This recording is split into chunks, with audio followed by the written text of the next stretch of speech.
This is Nothing Coherent. I'm Brandon. I'm Zach. And I'm Ryan. This is our special Star Wars episode in honor of The Rise of Skywalker coming out this Friday as of our recording.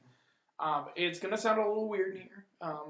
We're in our new studio spare bedroom thing that we just have some blankets up to try to help absorb the sound, but we're doing our best. So it's our fault, not yours, if you hear a weird echo. You can just wash your headphones again, me, and it's just sounding I hate when I do that. So we're going to start this off. We will be talking about The Mandalorian. I will give my full review, and these two will kind of chime in on Jedi Fallen Order, and then we're going to talk about our favorite Star Wars movies and have a maybe have a call-in, maybe from somebody who has a very different opinion than ours on Star Wars. But to start this off, I figured to set the tone, we should talk about our favorite how we got introduced to Star Wars. And so, like, for me, I was in first grade, and I was having some people stay over for the night, and my dad, we went to, I think it was Blockbuster, and rented a couple VHS movies, and my dad was like, I'm going to show you these, because Phantom Menace was probably either about to come out in theaters or was out at this time in theaters, and I think they were getting ready to go see it. They didn't take us to it, which the first Star Wars movie I saw in theaters was Attack of the Clones. But I remember watching Phantom Menace. So he set us down. We watched 4 and 5 that night, and then that morning when I woke up, I watched episode 6. But I fell asleep during 5, and I never saw the twist in it. I just remember watching 6 and being like, "Oh, cool! Vader was always his dad," and just like thinking that was just something I missed in episode 4, only to like years later realize I was wrong.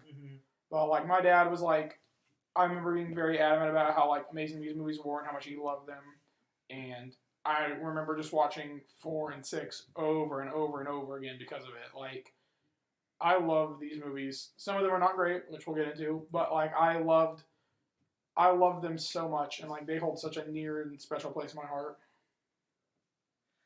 Okay, so for me, I was in kindergarten because I think I graduated the year before you did when Phantom Menace was coming out. You're younger, right?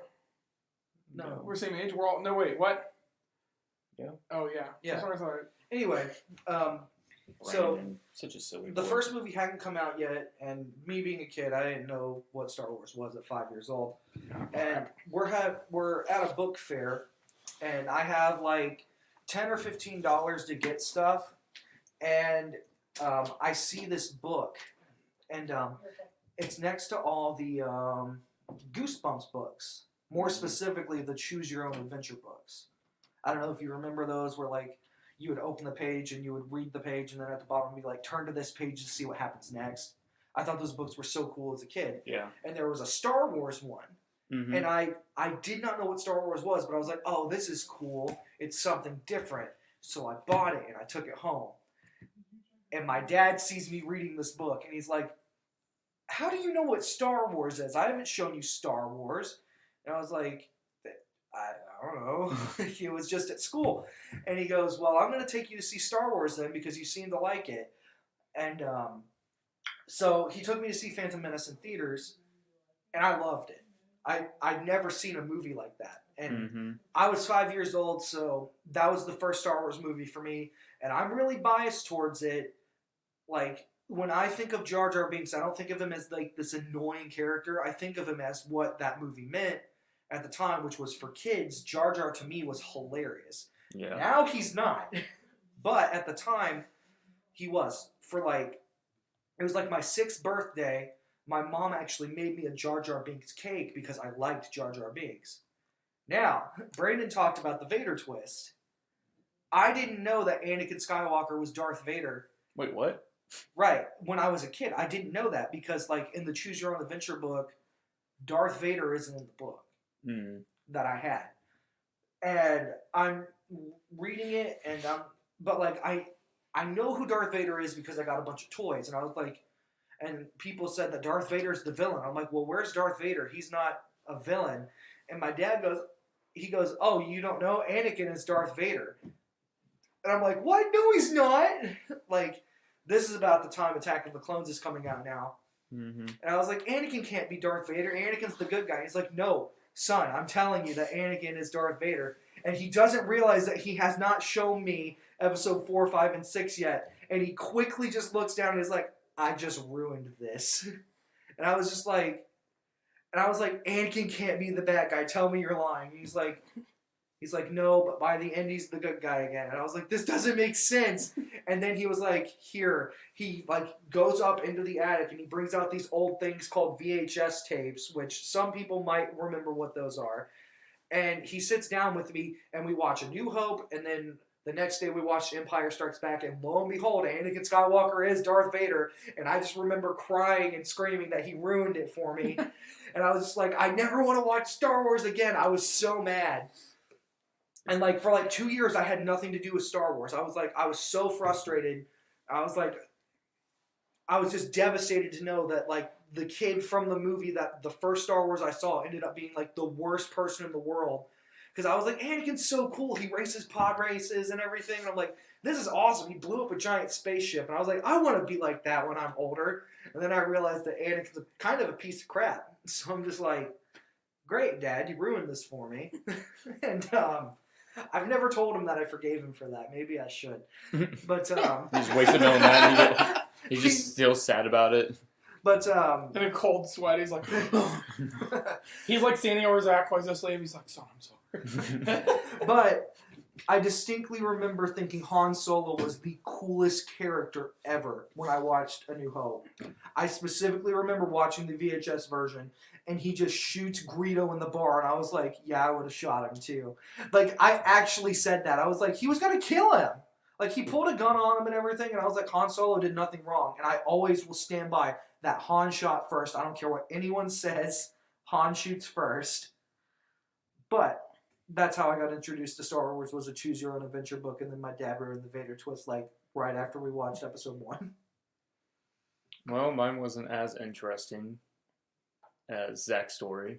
I think, I don't even 100% know, but I'm pretty sure I watched A New Hope probably when I was around 1st to 2nd grade, would be my guess. I thought it was extremely boring.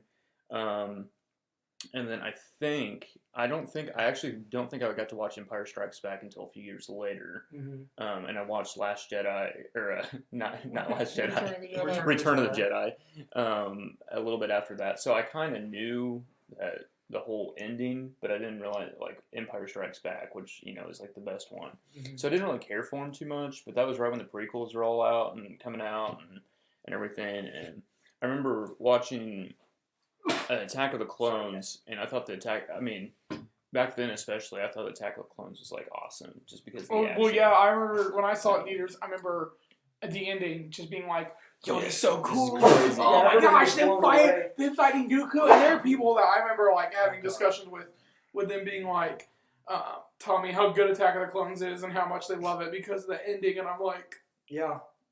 So for me, the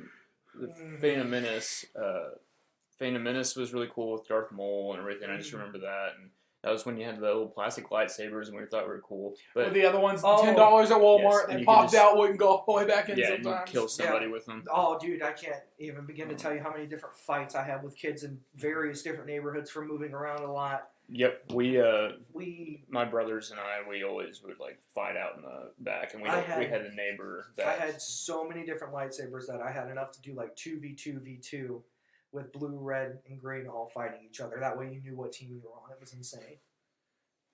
Yeah, so we played a lot with lightsabers, and then once Revenge of the Sith came out, because we went to the premiere night of that, because we were obsessed with Star Wars by that point. I was living in Germany at the time. Actually. We had tickets. Well, our mom surprised us because we didn't think we were going to get that. That and Spider-Man, that was the two big ones back then. So, and we thought we were obsessed with both Star Wars and Spider-Man then.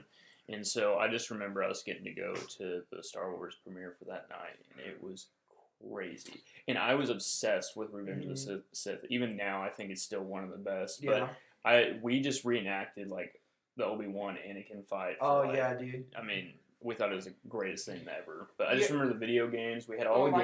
Oh my gosh. So the worst thing is, my parents, we didn't get to go see Revenge of the Sith. We had to wait an extra week to see Revenge of the Sith because my dad's work schedule back then. Mm-hmm. But they bought me the Lego Star Wars game the Tuesday before the movie came out. Oh. And if you remember, the Lego Star Wars game spoils Episode 3. all of it. You played through all of episode 3. Mm-hmm. So I remember being like, well, why does Obi-Wan fight this robot? Why is Yoda fighting the Emperor? Because like it didn't register in my young head. I was like, what's that? And then Obi-Wan and Anakin, I was in my head. I think as a kid, I never registered the Anakin like that. This Anakin was Vader, even though I knew it by name. And so when Obi-Wan and him start fighting, it does the end where he like becomes Vader. I remember sitting there as a child being like, oh my gosh, like Anakin is Vader, and like all this stuff, and just it's insane. Like how sometimes games will just like not intentionally spoil things, but that to me is one of the weirdest stories. You'd think that they would have been like, we can't release the game until after the movie comes out. I'm gonna look it up just because I don't want to be wrong, but I'm fairly confident. I'm pretty sure that's accurate because I had Lego Star Wars before we got to see the movie when my family was stationed in Germany. And I remember when we went and saw Revenge of the Sith, I knew what was going to happen. I was like 10 years old at that point. And I went and saw the movie. My younger brother is 8 years old. And the scene where Anakin gets lit on fire gave my brother nightmares, I think, for like a week. And I would just like, because I was such a great older brother, I would go up to him and I'd be like, "You were my brother, Anakin! I love you!" And he would just like, he'd just scream, "Stop!" Like, we would just argue about how Anakin deserved it or didn't deserve it. I was like, "Anakin killed a bunch of kids. He's a bad guy." And my brother was like, "No, he's not." And I'm like, "Yes, he is." It was great. I love Revenge of the Sith.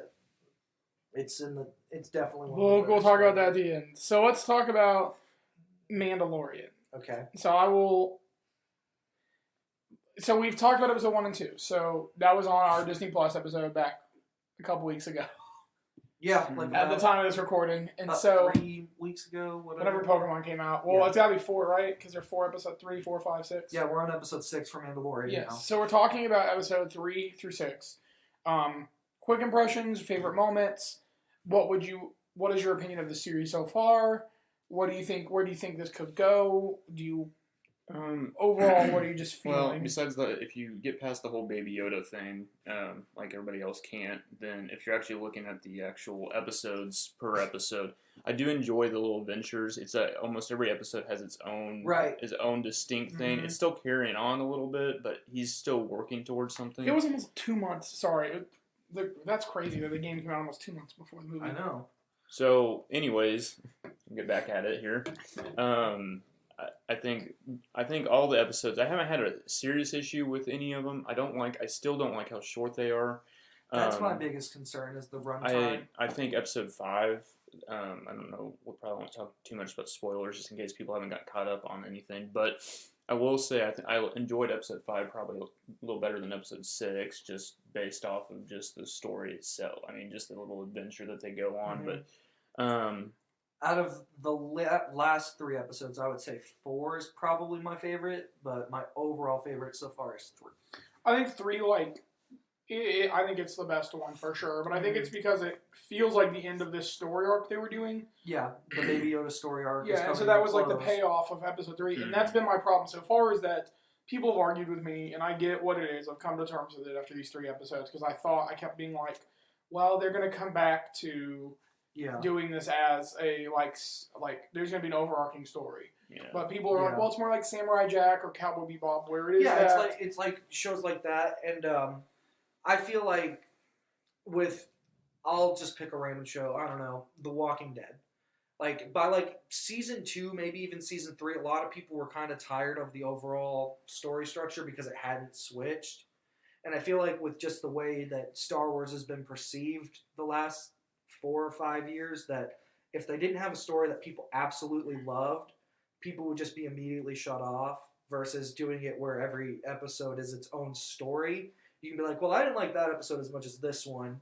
And you can still watch specific episodes and not feel like you're missing chapters to a bigger story. So I think that the single episodes for now work, but I do think that next season they probably will move towards a more storied structure. Yeah. And my biggest thing would be if this was if the whole season had been this, I would be like, okay, that's fair. But having half the season so far be a story arc and then the other half being like not. Yeah. If the very first episode had been the whole Baby Yoda thing with him, finding Baby Yoda, and then deciding to keep him and save him, and then it's their journey across the galaxy. Yeah. Sure, I think I would have been more okay with that. But setting up that, hey, we spent 3 episodes building this up, and then move on to... And the thing that would have solved that is if the episodes were a little longer. Yeah, and that's you why... could have been able to develop something, and then, each episode is almost like a mini-movie, basically. Right. And you could have done that. Even I think that would have been better. If the first episode was an hour and a half, and you cut out all the Jawa stuff,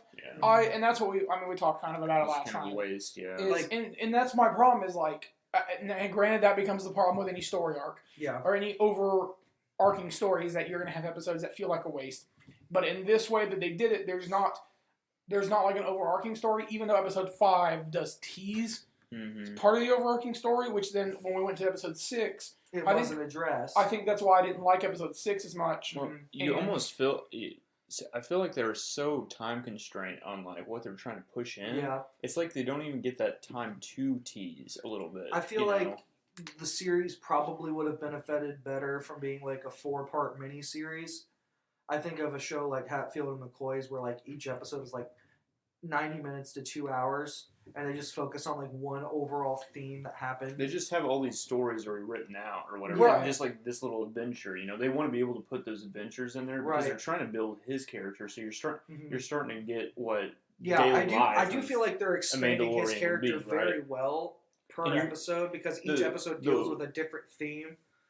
One of the biggest things that failed in just the Star Wars both the original and the prequels, is just going over Jango Fett and Boba Fett on like their storyline. Yeah. I mean, we'll get to that. they're so weak Yeah. that at least the Mandalorian's giving you a little bit of what the daily life of just and getting that. And so Right. there's boring parts where you just kind of like okay. And then you see those cool action scenes, but then he's just, trading, getting the money or whatever. Yeah, like the last episode. That's just what they wanted to depict. It's just a little part of the Star Wars universe, but that's just the everyday life. What I like is that each episode episode just takes one particular element of the Star Wars universe and just focuses on that. Yeah. And that's what I think I like about each episode is that they're all self-contained.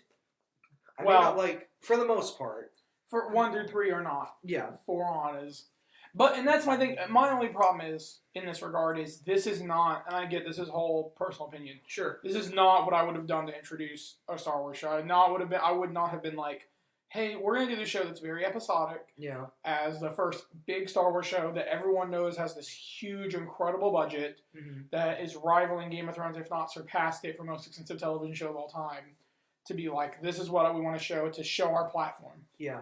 Now, to me, I feel like this is just the starting point for what Disney Plus wants to do with Star Wars on their platform. Right, and I get that, but what I'm saying is, like, this is not how... So, like, this is your first impression. Mm-hmm. How are you going to make that first impression? The Mandalorian is not what I would have done. See, I don't know, because I feel like this series is so far away from everything else about Star Wars that has been kind of frustrating people that I feel like it's kind of also bringing in a fan base that does feel that fatigue back in. Yeah, like it's a weird gray area. I would have for to me. disagree with you, Brandon, on this one, just because everybody's so used to this whole Jedi Force, whatever. You get so far away from it, just like what you're saying. But you get to still have something from, like I was saying, with the Fets or whatever, where it's like everybody wanted to kind of know what was going on with that. Until I think, I think Boba Fett... Okay, hold on. I'm not saying this is... Oh, hold on. I am kind of. I think what I would have done differently is I would have done the Obi-Wan show first. Because your fan base is tearing itself apart. Mm. It is... Like, Last Jedi literally, like, regardless of how we feel about it now, for almost division. 2 years, it has caused fighting over the fan base. What is the one thing the entire fan base wanted? Was an Obi-Wan movie. Yeah. And so since that got moved to a show, that's what I would have started with the Disney Plus. I would have still had The Mandalorian be the next one because I think it fits better as a, hey, we've done Jedi forever. And I like that The Mandalorian is slices of the Star Wars universe. I wish Baby Yoda wasn't in it because I wish it was exclusively either a week by week of the Mando who doesn't have force powers, isn't related to any of that, and is a bounty hunter. Is exclusively, and you could have, I wouldn't care if season 2 or on had Baby Yoda. But season 1, showing him be this mercenary who's cold-blooded and is willing to kill or doesn't care, no sympathy. and then have the heart for Baby Yoda, then like is slowly through season 2 and on is growing a conscience of, hey, I mean, this is I'm destroying lives. Like he could have killed maybe Yoda's parents or Baby Yoda's parents or maybe like something, but something like related to it, or he did something to trigger the events. Yeah, sure, I can see that. And so it may tie all back in. And like, granted, they haven't done his full backstory. Yeah, I feel like they're kind of teasing that because they keep showing like the first few episodes they shown little flashbacks. I mean, and then episode 5 ended on like a cliffhanger. You're still building depth for the character himself. How many more episodes are in season 2? Yeah, which so that's, I feel like, I mean, and that's my concern. That's the problem. Yeah, do we know how long each of those last 2 episodes? Probably 45 minutes. I would assume they're probably 40 minutes, and then the last one's probably you're gonna have to get back to the story track, or they're just using Yoda just to kind of get you to the next season. Well, the first episode is only 41 minutes. Yeah. So I doubt they're over 45 minutes. This last one is 39 after you remove the end credits, the title sequence, and recap. Yeah.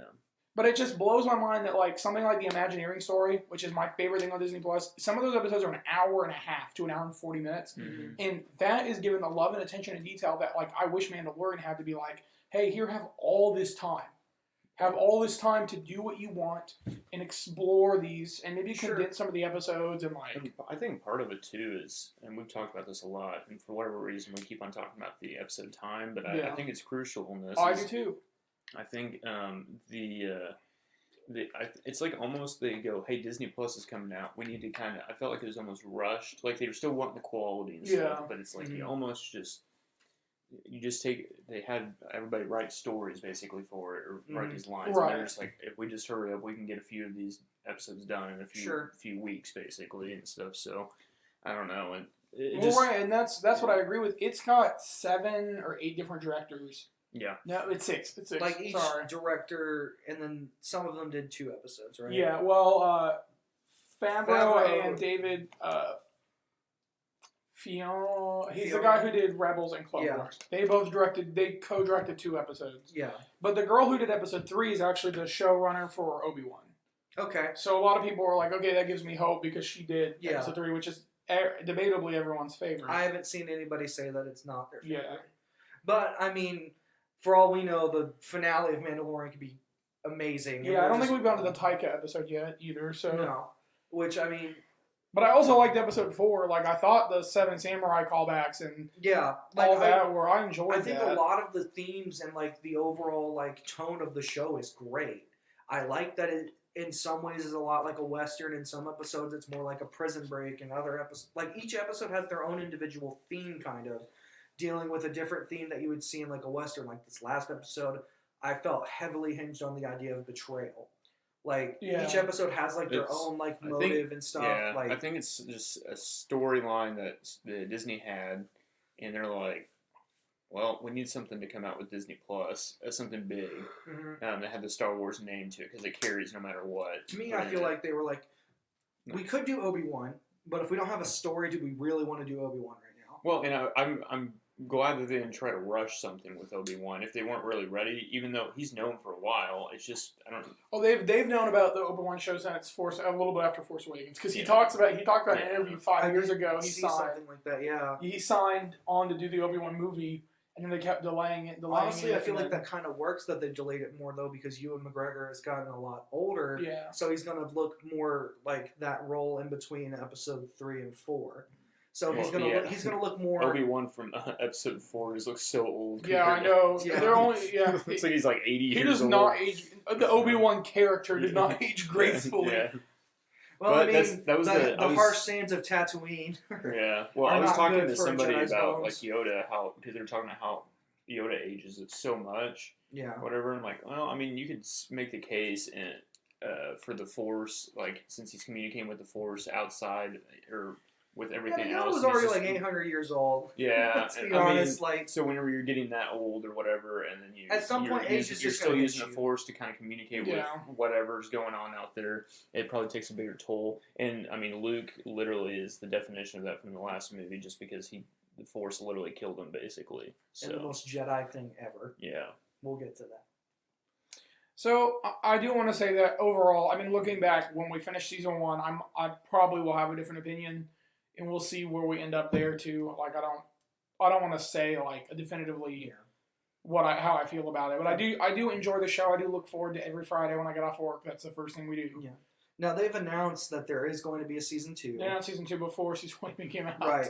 Now, my thing is, how long do we wait between seasons 1 and 2, do you think? They've already been filming season 2. They've already been filming it. Yeah, so I wouldn't be probably surprised next summer? next summer, next fall. I wouldn't be surprised at all. I wouldn't expect them to wait even a full year.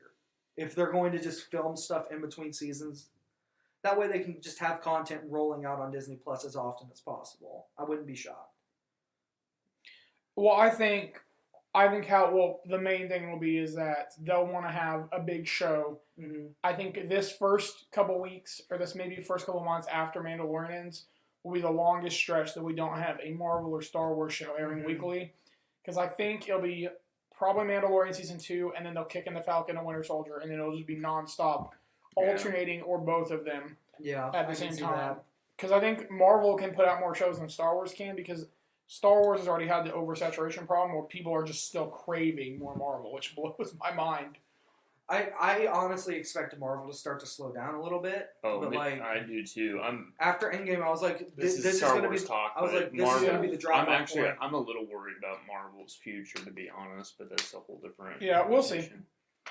Yeah. But I'm also worried about Star Wars' future though too. So which they today announced, they might not be doing trilogies for this next 3 movies they've booked. Yeah, I'm not gonna listen to any of those rumors until like literally they actually come out and like say this is what we're doing. Well, tomorrow is the red carpet, so Kathleen Kennedy could say whatever she wants, and then that'll be where everyone runs with that. But closing, episode 3 is my favorite so far. I'd agree. I enjoy that one the most. I'm excited to watch more of it, of course. Mm-hmm. Yeah. See what they do with these next 2 episodes, if they keep it open-ended or if they try to close out a little bit of the story here. So yeah, I bet it'll be 2 more episodic, and then the last part of episode 8 will be a cliffhanger teasing to what season 2 is going to be. Something a little bit more dramatic. Yeah, probably something like somebody kidnaps the child.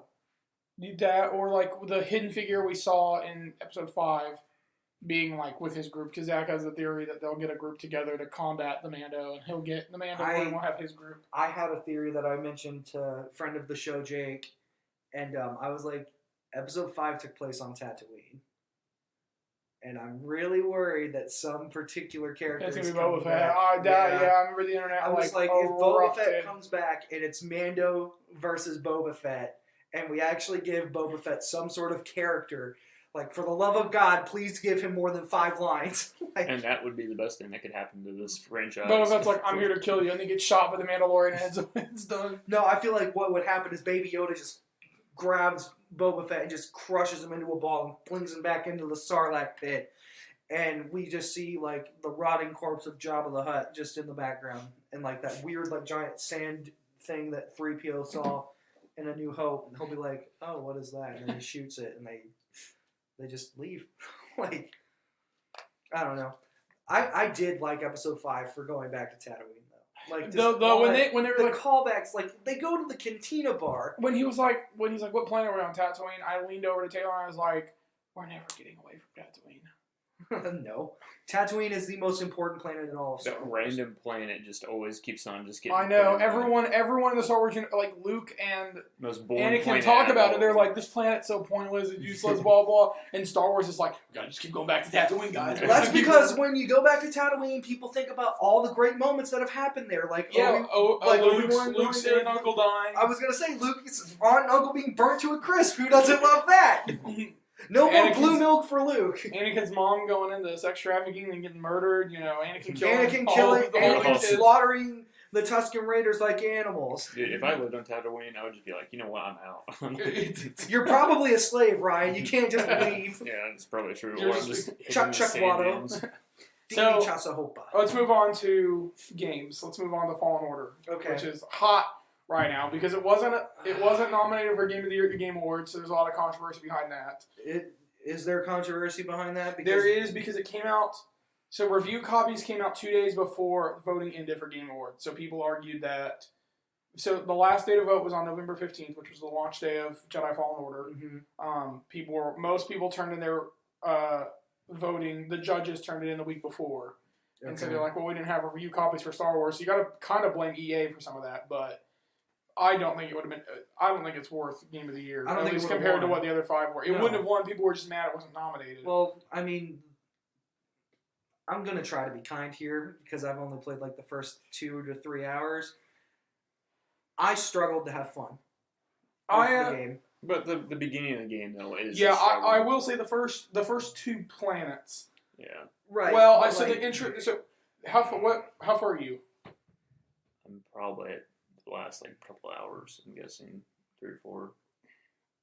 But have you gone to the ice planet? Yeah. Okay, so you're going back. Yeah. Dude, you're at the very end. Yeah. There's Yeah, no. I know a lot that happens in the game just because people on the no internet are not spoilers. kind. No spoilers. And I'm just I played the first 2 to 3 hours and I was struggling because of glitches and other things that kept happening to me. And I was like, as much as I love Star Wars, I kind of want to wait for the game to get some patches because if I don't, I'm just going to be more frustrated while playing the game because it's not the story's fault that the game isn't performing the way that I would want it to perform.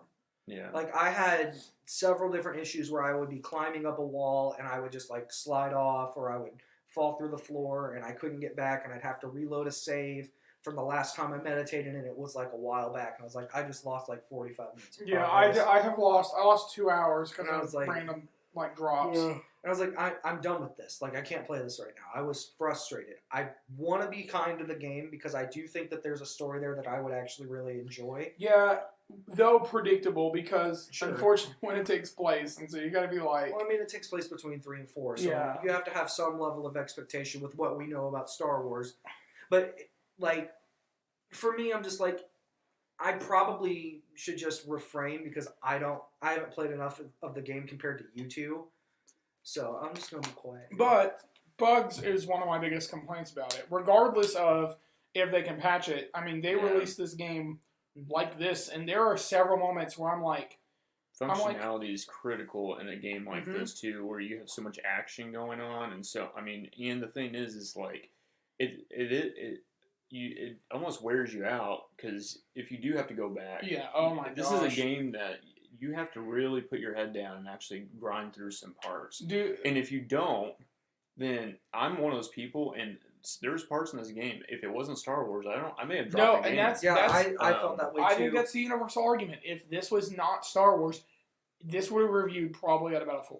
Yeah. Yeah. So there's a channel called Girlfriend Reviews, which I showed Zach. We watched the video, and I was like, I completely agree with her stance. Yeah, they do have spoilers in their video, but they talk about how it's really buggy and there are some of it is not fun. Yeah, it is a small step in the direction to getting single player Star Wars games again when it should have been a giant leap. Yeah, which is and I would 100% agree with that. I mean, we really haven't had anything like this in years, and the problem is you want with technology and everything that's been going on, and Disney obviously is billions and billions of dollars. It's come out with a game that's a little bit more prepared, not rushed or whatever. Well, right, and so I follow somebody called Gary Whitta. He wrote Star Wars Rogue One and has some inside knowledge. So I'm going to take what he said. From what I heard is after Battlefront 2 got announced, Disney started looking for an out on their partnership, or was going to. Was looking, and then that's why Fallen Order was pushed so hard and kind of rushed because they have to get. It's every 2 years a new Star Wars game has to come out, or the EA could lose the deal, and so that's why Fallen Order was the turnaround from what Battlefront 2 was. I should have just done Battlefront 3 with less weapons and more loot boxes. It would have worked. And I think there's a sales number they have to hit, and I heard Battlefront 2 just barely hit that number too. Which blows my mind anyway, but the first Battlefront that they came out with, it was rough. So and 2 only got good recently. Yes, I actually, my brother and I have been playing it some, and it's not bad at all. But so I enjoy it. When it came out, it was not good. But so that's why I think Fallen Order is the way it is because it's a complete 180, but it's a rushed 180. So I know where you guys are saying it should be this huge leap. It should be like KOTOR, but I think for them they're we need to have... We got something out, I guess, so... We need to have the safest game we could. Sure. Which, I mean, a lot of people have said that it's very safe, but at the same time, it's they couldn't get certain things to work. Like, to me, like, more importantly than having the good story would have been great gameplay. Because I would have still played it if it was a Star Wars game no matter what. But there were times where I was like, I literally have better experiences climbing in Uncharted games that came out like 5, 6, 7, 8 years ago. Now, so I would say, and you can maybe back me up on this. You've had the passive. There are several sections where you're sliding down, and there's ropes, and the hitbox for the rope is so small. Taylor was watching me, and there's several times where I'm like screaming because I'm like, it's not catching. It's like almost when you do that, you have to go like a half a millisecond before you think it's going to. Yeah, you have to be dead center. Yeah, and it's like it's so like precise. There was moments about that where I was Taylor, where I don't know if she could hear me, but I'd be like, I'm not bad at video games. I'm not bad at video games, just over and over because I was getting so mad. There was one where I grabbed onto the rope. And then as I was going, it spawned me under the next like slide part, and he just fell through the world. And I was like, "See you." Yeah. I also the load times for when you die by enemy is beyond ridiculous. I counted it once; it was 2 minutes. 2 minutes to load. I usually use that as a bathroom break or I check my phone or like get food or something. But I'm like, imagine trying to stream at that point because that's what I did, and I was getting frustrated. Yeah, it's just such a long spent load so much time loading. Hey, and I was Zach, like, I can't play just come back. Yeah, be good. I tried. Be good. The game is not easy. If you're good, that game is hard. Like, and that's the other side of it. I played on normal/story mode because towards the end of the game, I was just done. I was like, I like the story enough. I want to see where Cal ends up. So I was like, I'm going to turn it on easy mode and just plow through this. And the final boss still is a struggle. Like, I'm just going to give you a heads up. I've heard so many people complain about it when they play on normal or hard or Grandmaster. It's Dark Souls on steroids with glitch. Well, it's more like if you took Dark Souls but didn't have the polish that Dark Souls has. Yeah. Where Dark Souls and Bloodborne have this, like, polish and that Jedi Fallen Order is missing. And so, like, granted, I mean, I'm complaining a lot. I think the exploring the worlds is a lot of fun. I think the combat, once you get the hang of it, is a lot of fun. And it's very satisfying to just cut down people. You can agree with me, late game combat, after some big events happen, there was a moment where you fight, like, 20 or 30 enemies as you're running back. Dude, I felt so powerful. Yeah. I was, like, running around just knocking things down. That's probably one of my favorite parts of the game, actually. That was my highlight. Like, from there on, I loved the game. Like, that last half... And I was like, this is the thing that if Jedi Fallen Order 2 or Jedi whatever, I have theories for what it could be called. Star Wars 1313, please. If they didn't take so long at the beginning of the game to get you to where you were mid-game, if they could have just cut that in half, I would have been happy. I don't even care if I would have cut off even more time off that game. Force Awakens did it better like 12 years ago. Unleashed. Yeah. Well, and I think the problem is they only have so many planets, and you go back to some of those planets a couple times, and I'm like... You don't want to go back. And I'm like, I don't want to go back. Like, do the story once, then let me go somewhere else. And then be like, do the Metroid thing, where it's like, and this is why they wanted it. Because there are some areas, and the game doesn't tell you this. The game does not tell you what areas you cannot access because you do not have the Force powers yet. So you kind of guess. There are some things where I kept looking around, and I'd explore, and I'd be like, well, I can't get in here. I'd look up a walkthrough and be like, well, you got to go here. And I'm like, well, I haven't even got to that planet yet. Mm-hmm. And it's like, you got to go there and come back. It's the Metroidvania thing where, like, you get a power up. Then you go back. In that game, in those games, it's way more clear. A game like this, I was telling you guys, I think, a week or two ago, I wish I had a little bit more clarity on, like, where I am supposed to go, because I feel like there's some areas where it's like I almost get lost, and I'm like, I know I'm not, like, the gaming pro of anything, but I'm like, if I'm having issues with it, then there are definitely a lot of other people that are really lost in with how big the planets and worlds are, it's very easy to get lost. And then you're like, well, I want to explore this whole planet before I move on. So to know that you have to go back, like, my recommendation, you might forget. My recommendation is to go, well, the map shows you red areas that you can't get into. And the map is also just utter trash. I think the map is bad. The map and control was better. Yeah. And that's saying something. Yeah. No, because I tried looking at the map and I was like, I can't make out what I'm looking at. Yeah, I was running away from something. There's a moment where you're running, and I had to keep you... I kept having to look at the map. I'm like, am I supposed to go this way or this way? I was like zooming in, and Taylor was like, I think they're going to catch up to you. And I'm like, I guess they're going to... catch up because I don't know where I'm freaking going. I'm just going wherever And I want. went the wrong way, and I was like, okay, I gotta turn back around. I was like, okay, but I gotta jump on this platform and not this one. Elder Scrolls Star Wars. That's all I want.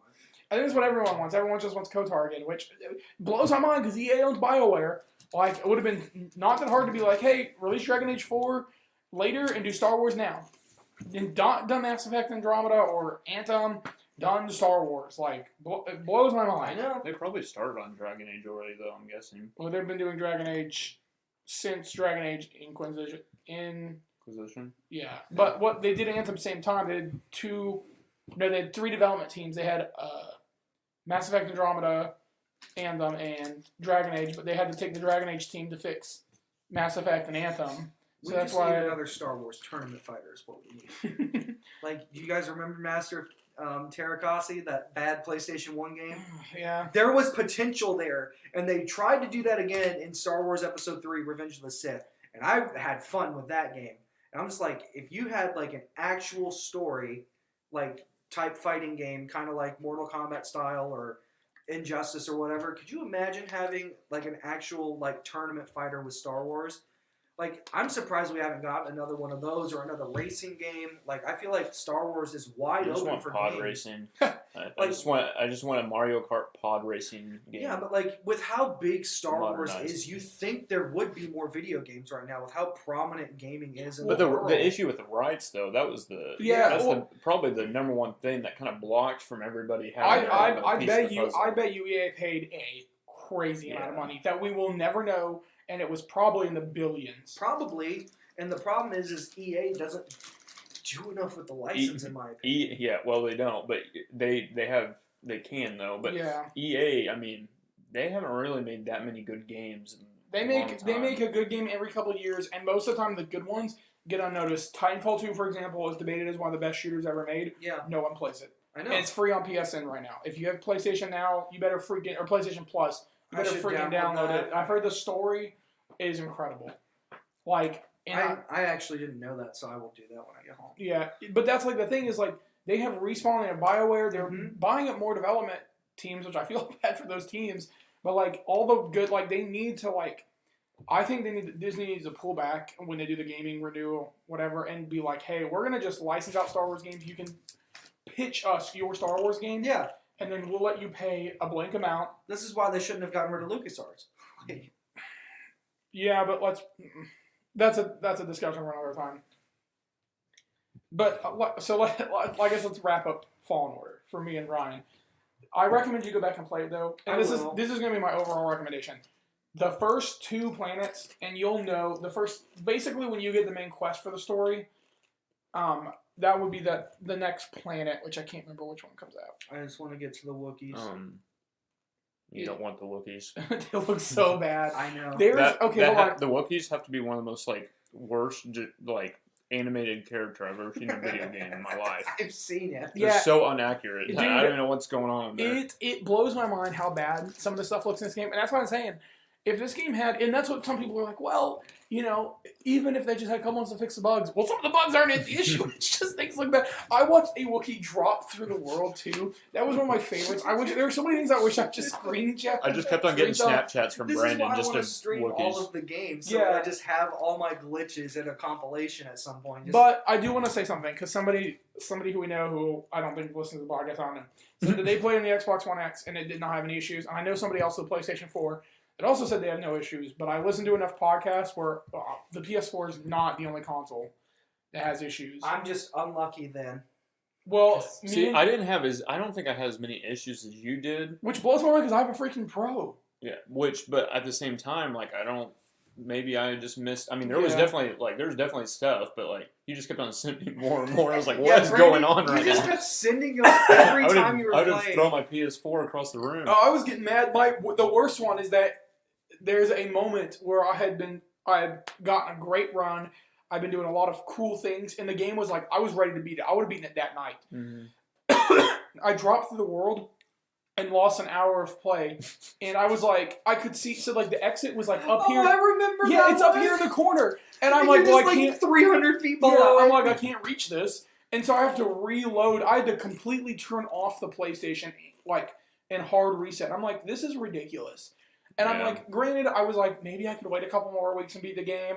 And I was like, did you save that video? I didn't. Dang it! I know, because there's somebody I needed to send it to. Yeah. But there's we'll also upload it to YouTube and just be like, just put that music that goes like,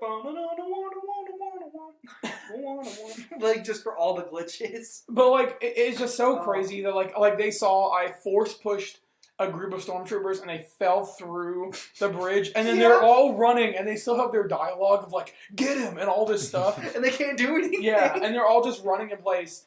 Donkey had one of my favorites. His video game Donkey, if you follow him, he was standing next to a stormtrooper. He's looking around for him, and then just does his animation where he's done looking and he's just standing there, and he's like staring directly at the stormtrooper, and then he like pulls out his lightsaber and hits him once, and the stormtrooper's like, "Oh, I found him!" And I'm like, the AI is just really bad. The bosses, I think the bosses are where they put a lot of their effort into, because I think the boss fights are good. I do genuinely like all of them. The ending one is kind of it's hit or miss because I think it's really overly complicated. But I think it's the point of like hey, you've had all this training and like this is what's supposed to be. To wrap up the story. It's time for you to face your fears and die again and again and again. Yeah, but overall, I mean, like I recommend the game. Like I don't think it's bad, and I think it's a great starting point for Star Wars. I think if this is where we're going to move forward, if EA can do every other year, and if they want to do their shooters, let them do them. But I think moving towards having these single-player Star Wars games that are, and I think a lot of people are just giving out, I'm going to be brutally honest here. I think a lot of people are being way more kind to this because they're after Battlefront, because we haven't had a good Star Wars game in years. I'd agree with that. Like, even before EA, there hasn't been, like, a really good Star Wars game. Yeah, in the last good one. Yeah, and so, like, I think people are just, like, they wanted it so bad, and Mandalorian hype. I think it's just a combination of things that caused this game to be overhyped. This is a very clever year for Disney, let's be honest, because... Well, and, like, this, we're not going to talk about this, but today, they are the only studio ever, I think, in history to have 6 movies hit $1 billion. Yeah. Start as of today, and it's like mind-blowing, but I think it's just one of those things. I think this is a step in the right direction. I think this game is about a 7.5, maybe an 8. I'd say like a 7. But I don't think it's. I would say a 7.5.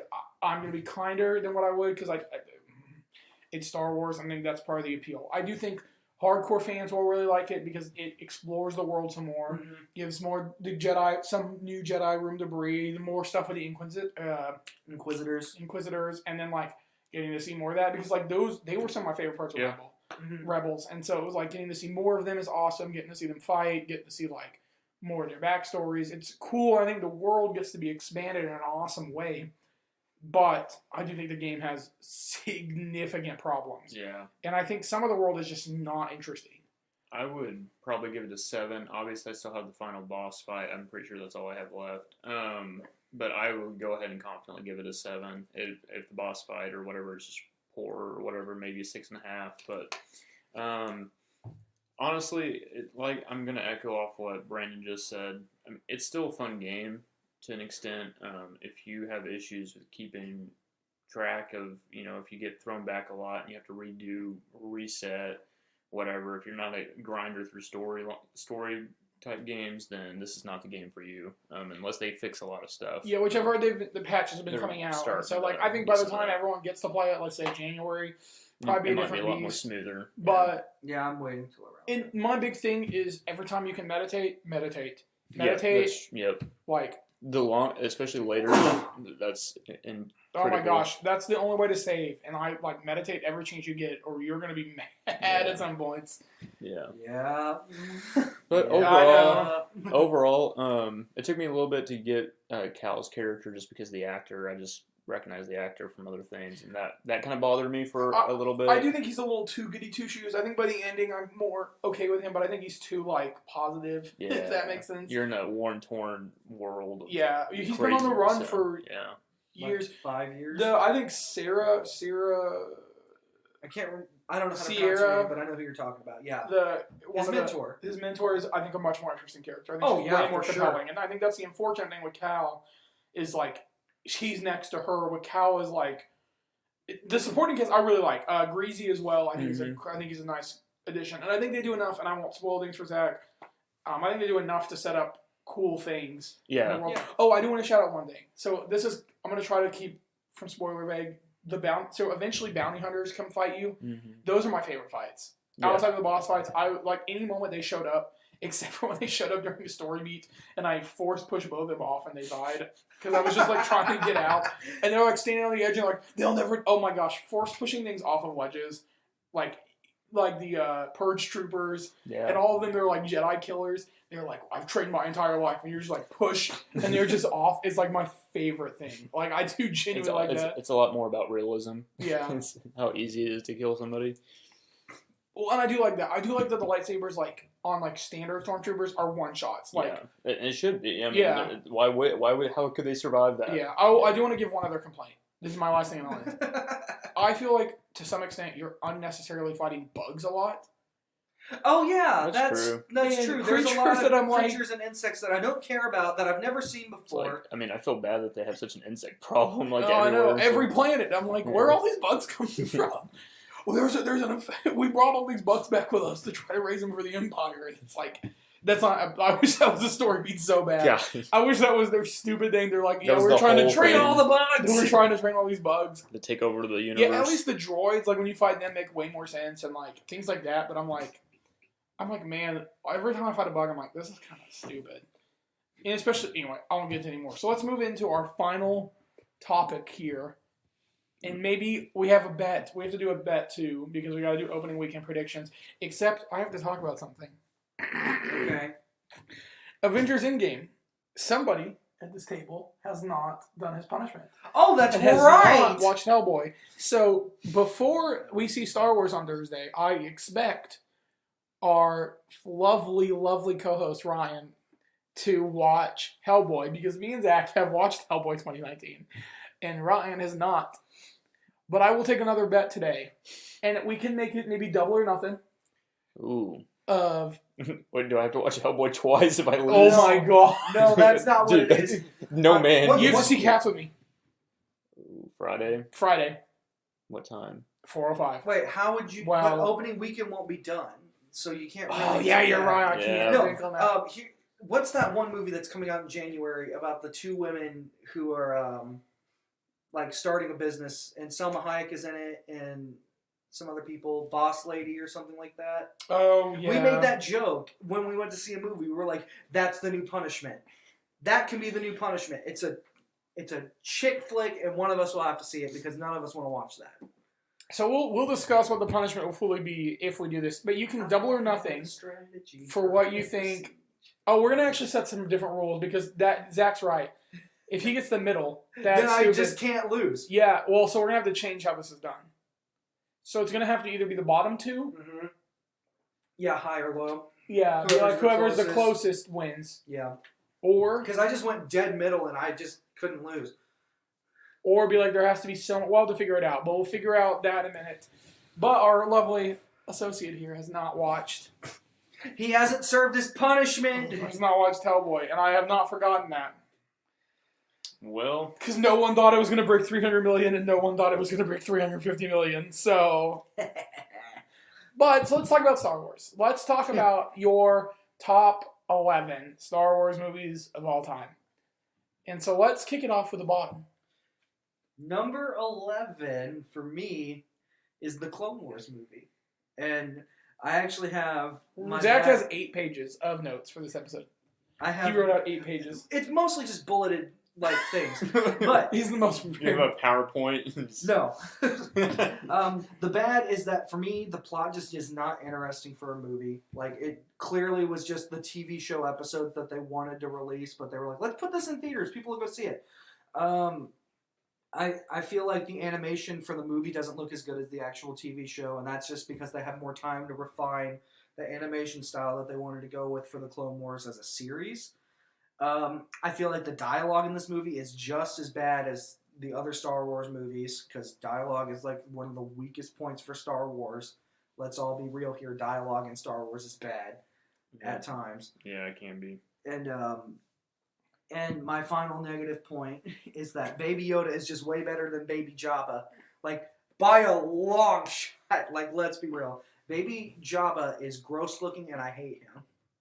I also hate Zero the Hutt. Worst character in all of Star Wars. Hate her with passion. So you also think Clone Wars is number 11, correct? Yes. The only good thing for me was the introduction of Ahsoka and Anakin like having a Padawan. I thought that was really cool. And then Commander Rex is like the best clone trooper ever.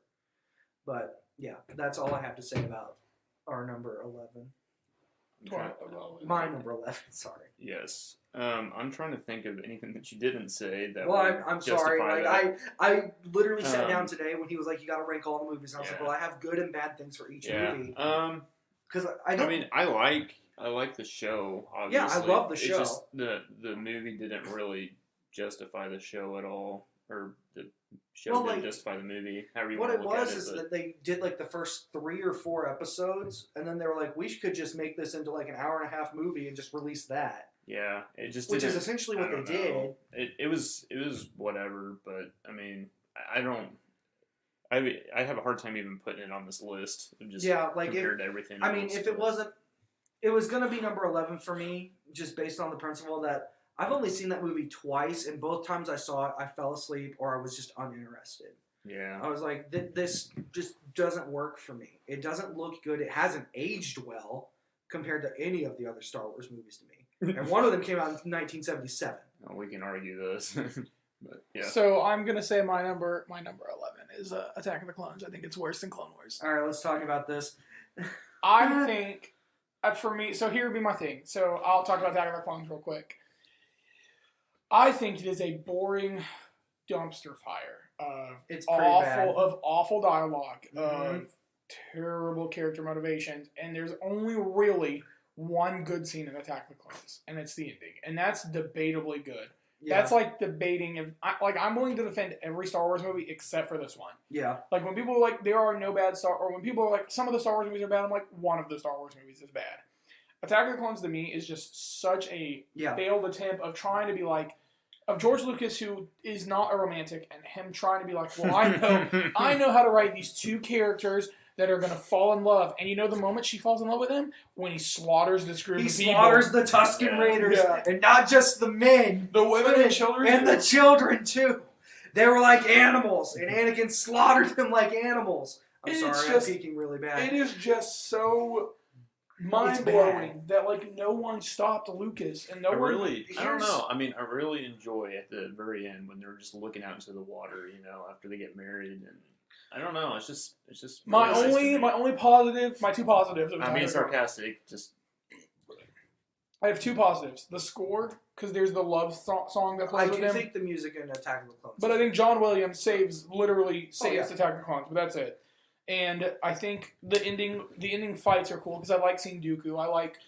Okay, here's my problem with Dooku. And I do like the scene where Mace Windu. I like the scene. I don't like the fight in the pit. But I like the scene when Windu's like, this party's over. He just shows up. Windu just walks in Jackson like a boss. wanted that line so bad. He's like, I own this. And Jango Fett's just like, I don't know what to do.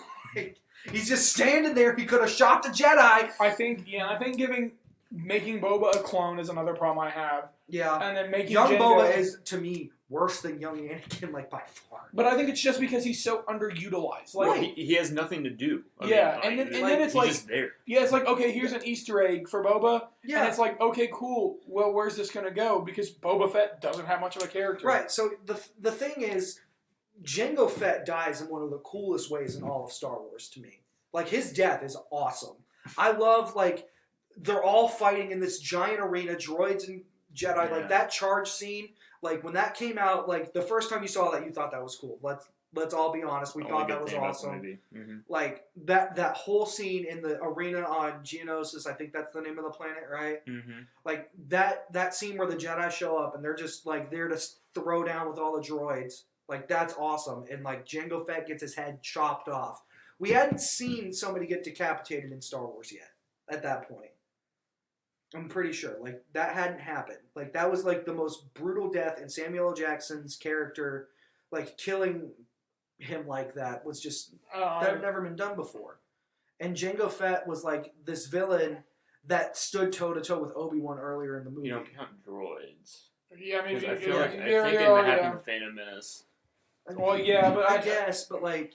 I'm talking about like an Yeah, no, actual yeah, named yeah. character. I was just trying to think Like- through the But timeline like here. earlier in the movie, Obi-Wan and Jango Fett like fought, and Obi-Wan couldn't beat him. So to see Mace Windu just cut him down like that was awesome.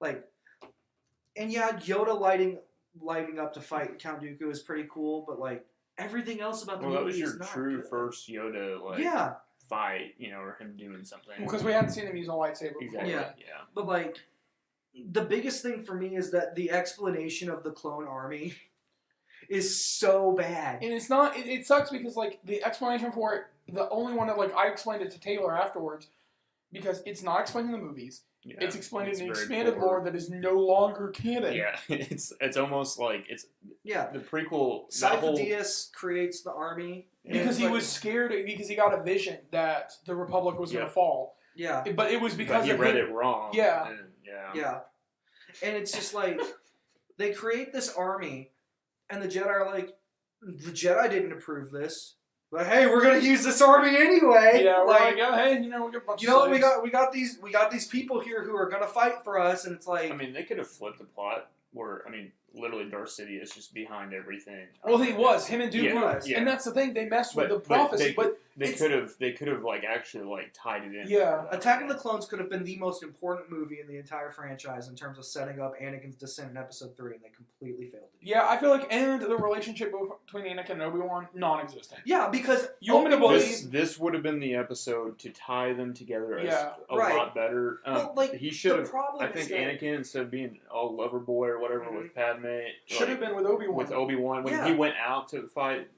Dooku and do all that. And yeah, Django. yeah, And, Django. like they they could have been separate together. Anakin and Obi-Wan in Episode 2 Imagine and 3 if Django way too and much. Count Dooku were just together on one of those scenes. Just Oh, well, like, and just here's- a duo fight. Count here's- Dooku was introduced with only like 30 minutes left into the yeah, movie. and I didn't realize Like- how late he was until I watched it a few weeks Yeah, ago. I'm oh, like, yeah. dude, during I'm our like, rewatch. yeah, it I is was just so like- hard. They mention him in like the first 5 minutes. I'm like, okay, Count Dooku's gonna be somebody important. And then it's like, when Obi-Wan gets to Geonosis after going through the asteroid field, you're like, Count Dooku hasn't been introduced yet. So clearly he's just gonna be in the movie, the villain for the third movie. No. like, Well, and that's why I think Attack of the Clones, which we'll talk about more, like what I wish the prequels had done, should have been Episode 1. yeah. Should have been, hey, ignore Anakin's backstory and just be like, Anakin is a Jedi who, was a late Jedi. And he's struggling with his feelings for Padme. Have the mission be that they're protecting Padme from Count Dooku. Yeah, have Obi-Wan that and Anakin. Count be it. Dooku has hired Jango Fett to kill Padme. Yeah, actually, have it as that make Obi-Wan and Anakin more interesting. Make Padme in love with Obi-Wan and Anakin in love with Padme.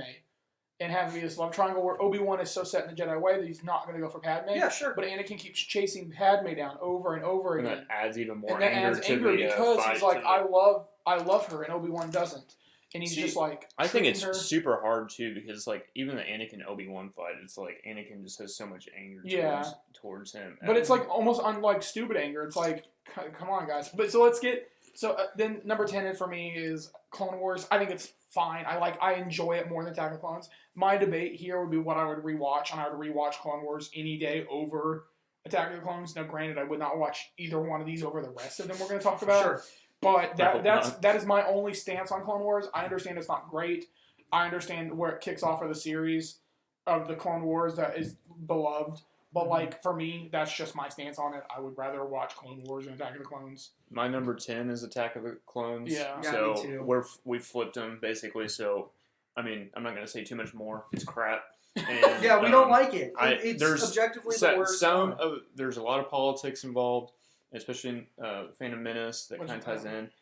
We'll get to that. I do enjoy a little bit of that if they just.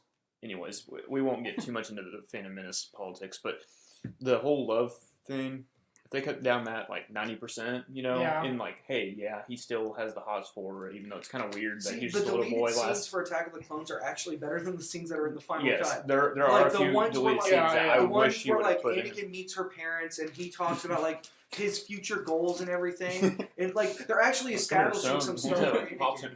I'm like, Tell this me is why you what- want to marry my daughter. it's just so weird that like they want to focus on this relationship, and Anakin's character motivations are all over the place Yeah. in the movie. Like he wants to do He's things for just Padme, dude, then he's he wants just to a go horny save his teenager mom, that doesn't know and what he then wants. they're like, he's like, They're I have to pretty listen to the manhood. Jedi, And like the scene is perfect because he's like, I want to go save Obi-Wan, but I can't because Master Windu told me to stay here. And it's like, you wouldn't even be in any danger or any trouble if you would have just listened to Obi-Wan from the beginning to not leave Naboo. Like, everything that you've set yourself up on is all your fault. Like, I don't know. That movie's very frustrating. All right, so let's do this. Number 9. I think this is where we all start to deviate. Probably. So my number 9 is Solo. Yeah, that's not my number 9. That's not Ryan's either. So no, I don't hate Solo. I think this is. I want to be clear. I guess this is where, for me, the movies are good. Yeah, it's like the same thing with the MCU. I think there's a couple bad ones, and then the rest I like. It's just unfortunate I like other ones more. Sure. Now, for me, the only negative things for me about Han Solo's movie is that Han is way too much of a Boy Scout in this movie. Yeah, I agree with that. And then I don't feel like the stakes are high in this movie at all because we know that Han Solo has to stay alive. We know that Chewbacca has to stay alive. And that Lando has to stay alive so that the original trilogy... I mean, that's that's the challenge of the movie sure. in the first place. Prequel, like, yeah. You already know the future, so... Sure. It's like, you know Anakin's going to survive because he's yeah, Vader. but like, I just feel like this movie has it the worst with that. Yeah, I agree. Like, I think it gives us a story that we didn't need. And I feel like this is the biggest one for me. I felt like Han's love interest by the end doesn't matter. Like, the whole point and all of that, it's like... Yeah, her character is irrelevant. My question to you is, if you didn't know anything before and you just took this a movie by itself... I still like it. Do you think the love interest and all that would still be, Not really, something? because she's such a drastically different person than who he cared about at the beginning. Like, with how good of a guy Han Solo is, I feel like he should be like, whoa, this is not the person I love. Like, I should, like, not be doing all these things for her. Yeah. And, like, she's clearly playing him, like, throughout the movie. I think because they wanted to do at least one or two more. And so, like, having the Maul twist and showing all this stuff, I feel like you're like, okay, this is the first chapter in the Solo stuff, where, I could understand to start to see him become more cold. And I think their relationship would have been the biggest thing of turning Han to the smuggler he is, of being just cold-hearted. It's just that this is a standalone Yeah, but because thing. of what we got, I think this is not, I agree. To an extent, I don't think it's great. I think it's enjoyable. And I like it. Yeah. Like, I mean, Donald Glover as Lando is my favorite. Oh my gosh, it's so good. Movie. I think the plot is fine for the most part. My favorite scene in the movie is when they're on the mining planet and they free all the droids and all the slaves. And the Wookiees, And you see Chewbacca, like, seeing his people again for the first time in however long. And knowing the relationship that Han and Chewie have, the fact that Chewie, like, stuck to his life debt and stayed with Han and everything. I'm like, this is actually really sad. This is the last time that we know of that Chewbacca interacted with his family and everything. And I was like, I would have focused more on that. Like, just Chewbacca as a character, I guess, like, in that moment. Because I watched that scene again and I was like, this is so sad. Like, because his people, like, if you know everything that happened to the Wookiees on Kashyyyk, like, everything that goes down with them is just so sad. Yeah, and even, like, Fallen Order goes into that a little bit. And so it's like... So, like, the Wookiees are probably the most tragic race in all of Star Wars. And to see that scene again with all the context in the grand scheme of things, it's like, Chewbacca picking Han just shows how strongly that race feels about, like, their promises and everything. And I'm like, this is really compelling. Anyway, so that's all I've got for... But Solo, for me, I'll talk about when I get to it, but I do think that I agree with Zach on it for the most part. Like, I agree there are flaws, but I still do enjoy it. Number 8 is, I guess this is going to be the most controversial take I have so far, is Rogue One. Wait. Well, 9 is Rogue One. 9 is Rogue One. I think the best part of Rogue One is the ending. I agree. I think the battle on Scarif and Vader are the highlights. Not the dad joke Vader scene, but the Vader at the hallway. In the hallway when it's quiet, which I wish that was the first time we heard Vader. Like, they hinted at Vader coming. Yeah. I wish they were like, hey, he's gonna come check out the Death Star. He's gonna check it for the Emperor and all that stuff. And they just kept hinting at it over and over again. And then somebody was like, then like they had like a time. They're like, Vader's gonna arrive in a couple minutes. And then that way at the end, when the ship comes in and it's just vroom, would have been so much more Oh epic. yeah, if we didn't see Darth Vader earlier in the movie, it'd be way. I think that more... scene is so unnecessary. Mm-hmm. I think the characters, and this is my biggest gripe. There's too many main characters. Yeah, there's too many main characters. I don't care about enough of them. I think Jyn Erso is the only interesting one. Jyn is great. And Cal is kind of, or not Cal. Bodhi is good. Like, for like a side character. Forrest Whitaker, that whole scene is completely stupid. You don't need that. I feel like Chirrut is fine. Like his whole thing, I'm one with the Force and the Force is with me. Like I like them. Great. I like if they were just like, hey, here's a quick nod to. And there are still people that protect the Force. And then like K2SO is a fun character. He still has pretty much every scene that he's in. But like, again, like we know pretty much the outcome of what's happening here. Which I mean, I get. I like the villain, Krennic. I really do. But like, I mean, the real villain is C.G. Tarkin. That's one of my few negatives for Rogue One. But I think Rogue One's biggest problem, though, genuinely, and I feel like this has just got to be the case, is that some of it is not that interesting. And yeah, I mean, the characters are not cool. Mads Mikkelsen, I like his performance. Yeah, and I like all their performance. I'm not taking anything away from them. I'm just saying I think it's one of the best well-acted Star Wars movies. Yeah, I just think the script and the reasoning for all of it is just not there for me. And like my third viewing of it in theaters, I fell asleep. This is the one I've seen the least, and I've seen it twice. I've seen it now 5 or 6 times, because I saw it 3 times in theaters, and I was like, man, I love this. Well, I saw it the first 2 times, I was like, I love this movie. I was like, this is probably better than Empire. And the third time, I was like, well, the Vader stuff at the end is really cool, but getting there takes so long, and it's just so, to me, uninteresting. Yeah, see, I don't think it's that bad. I just don't. But I think it tells a story, and I enjoy that story, and it's just part of the Star Wars. And we talk about relevancy, and we talk about that. It still ties it into the Star Wars universe because it's so critical. It fits well. It But I didn't feel like that. I felt like it's still well acted. Yeah, maybe there's a little bit of oversaturation with the characters. Well, I think there are too many. Like, regardless, like 6 characters. There's 6 main characters, and you have. I just didn't think. I guess when I watched it, I didn't really think like that. I guess I just didn't feel like this was overwhelming. Well, I didn't the first few times. It wasn't until I started watching it. It was the third viewing, but I told myself, I was like, on that third one, I was like, well, it's just because I'm tired and all this stuff. And then when I started watching it more at home, I was like, I don't like this as much as I remembered. Yeah. And I think for me, it's just there are too many characters. There's too many unnecessary characters that are going to die into the movie, and so it's like all their death scenes to me were just kind of like. The first time I felt for them, but after watching it the second time, I was like, "What do I know about these characters that makes me care about them?" That's the hard part, though. It's just part of the story. I mean, I know. Whole, yeah, it's but just for me, I'm like, I would have rather. It's a transitional movie. I don't feel like. I mean, yeah, they're deaths and it sucks. Or like I was upset when they died, but at the same time, it's like 2, maybe 3 connected the stories characters that were super important. Rather than 6, and give them all that development and more time for us to care about them. That way their sacrifice feels more meaningful to me. I think Bodhi and then the guys with the Force are the most unnecessary characters in that movie. I think you could have had it be Jyn. You could have had them just go meet. Jyn knows. You could have had Jyn and Saw Gerrera, and you could have had the exact same movie. Yeah, had them, and then have them meet up with the rebels. Be like, hey, we know that they have the plans of Death Star, and they're like, yeah. And have it be that the rebels don't really trust Saw Gerrera because he's kind of a radical, crazy guy. Yeah, an extremist. Yeah, like, I don't know. Like, I feel like there are great ideas there, and I like the action. I like the acting. I think it's paced fine for the most part.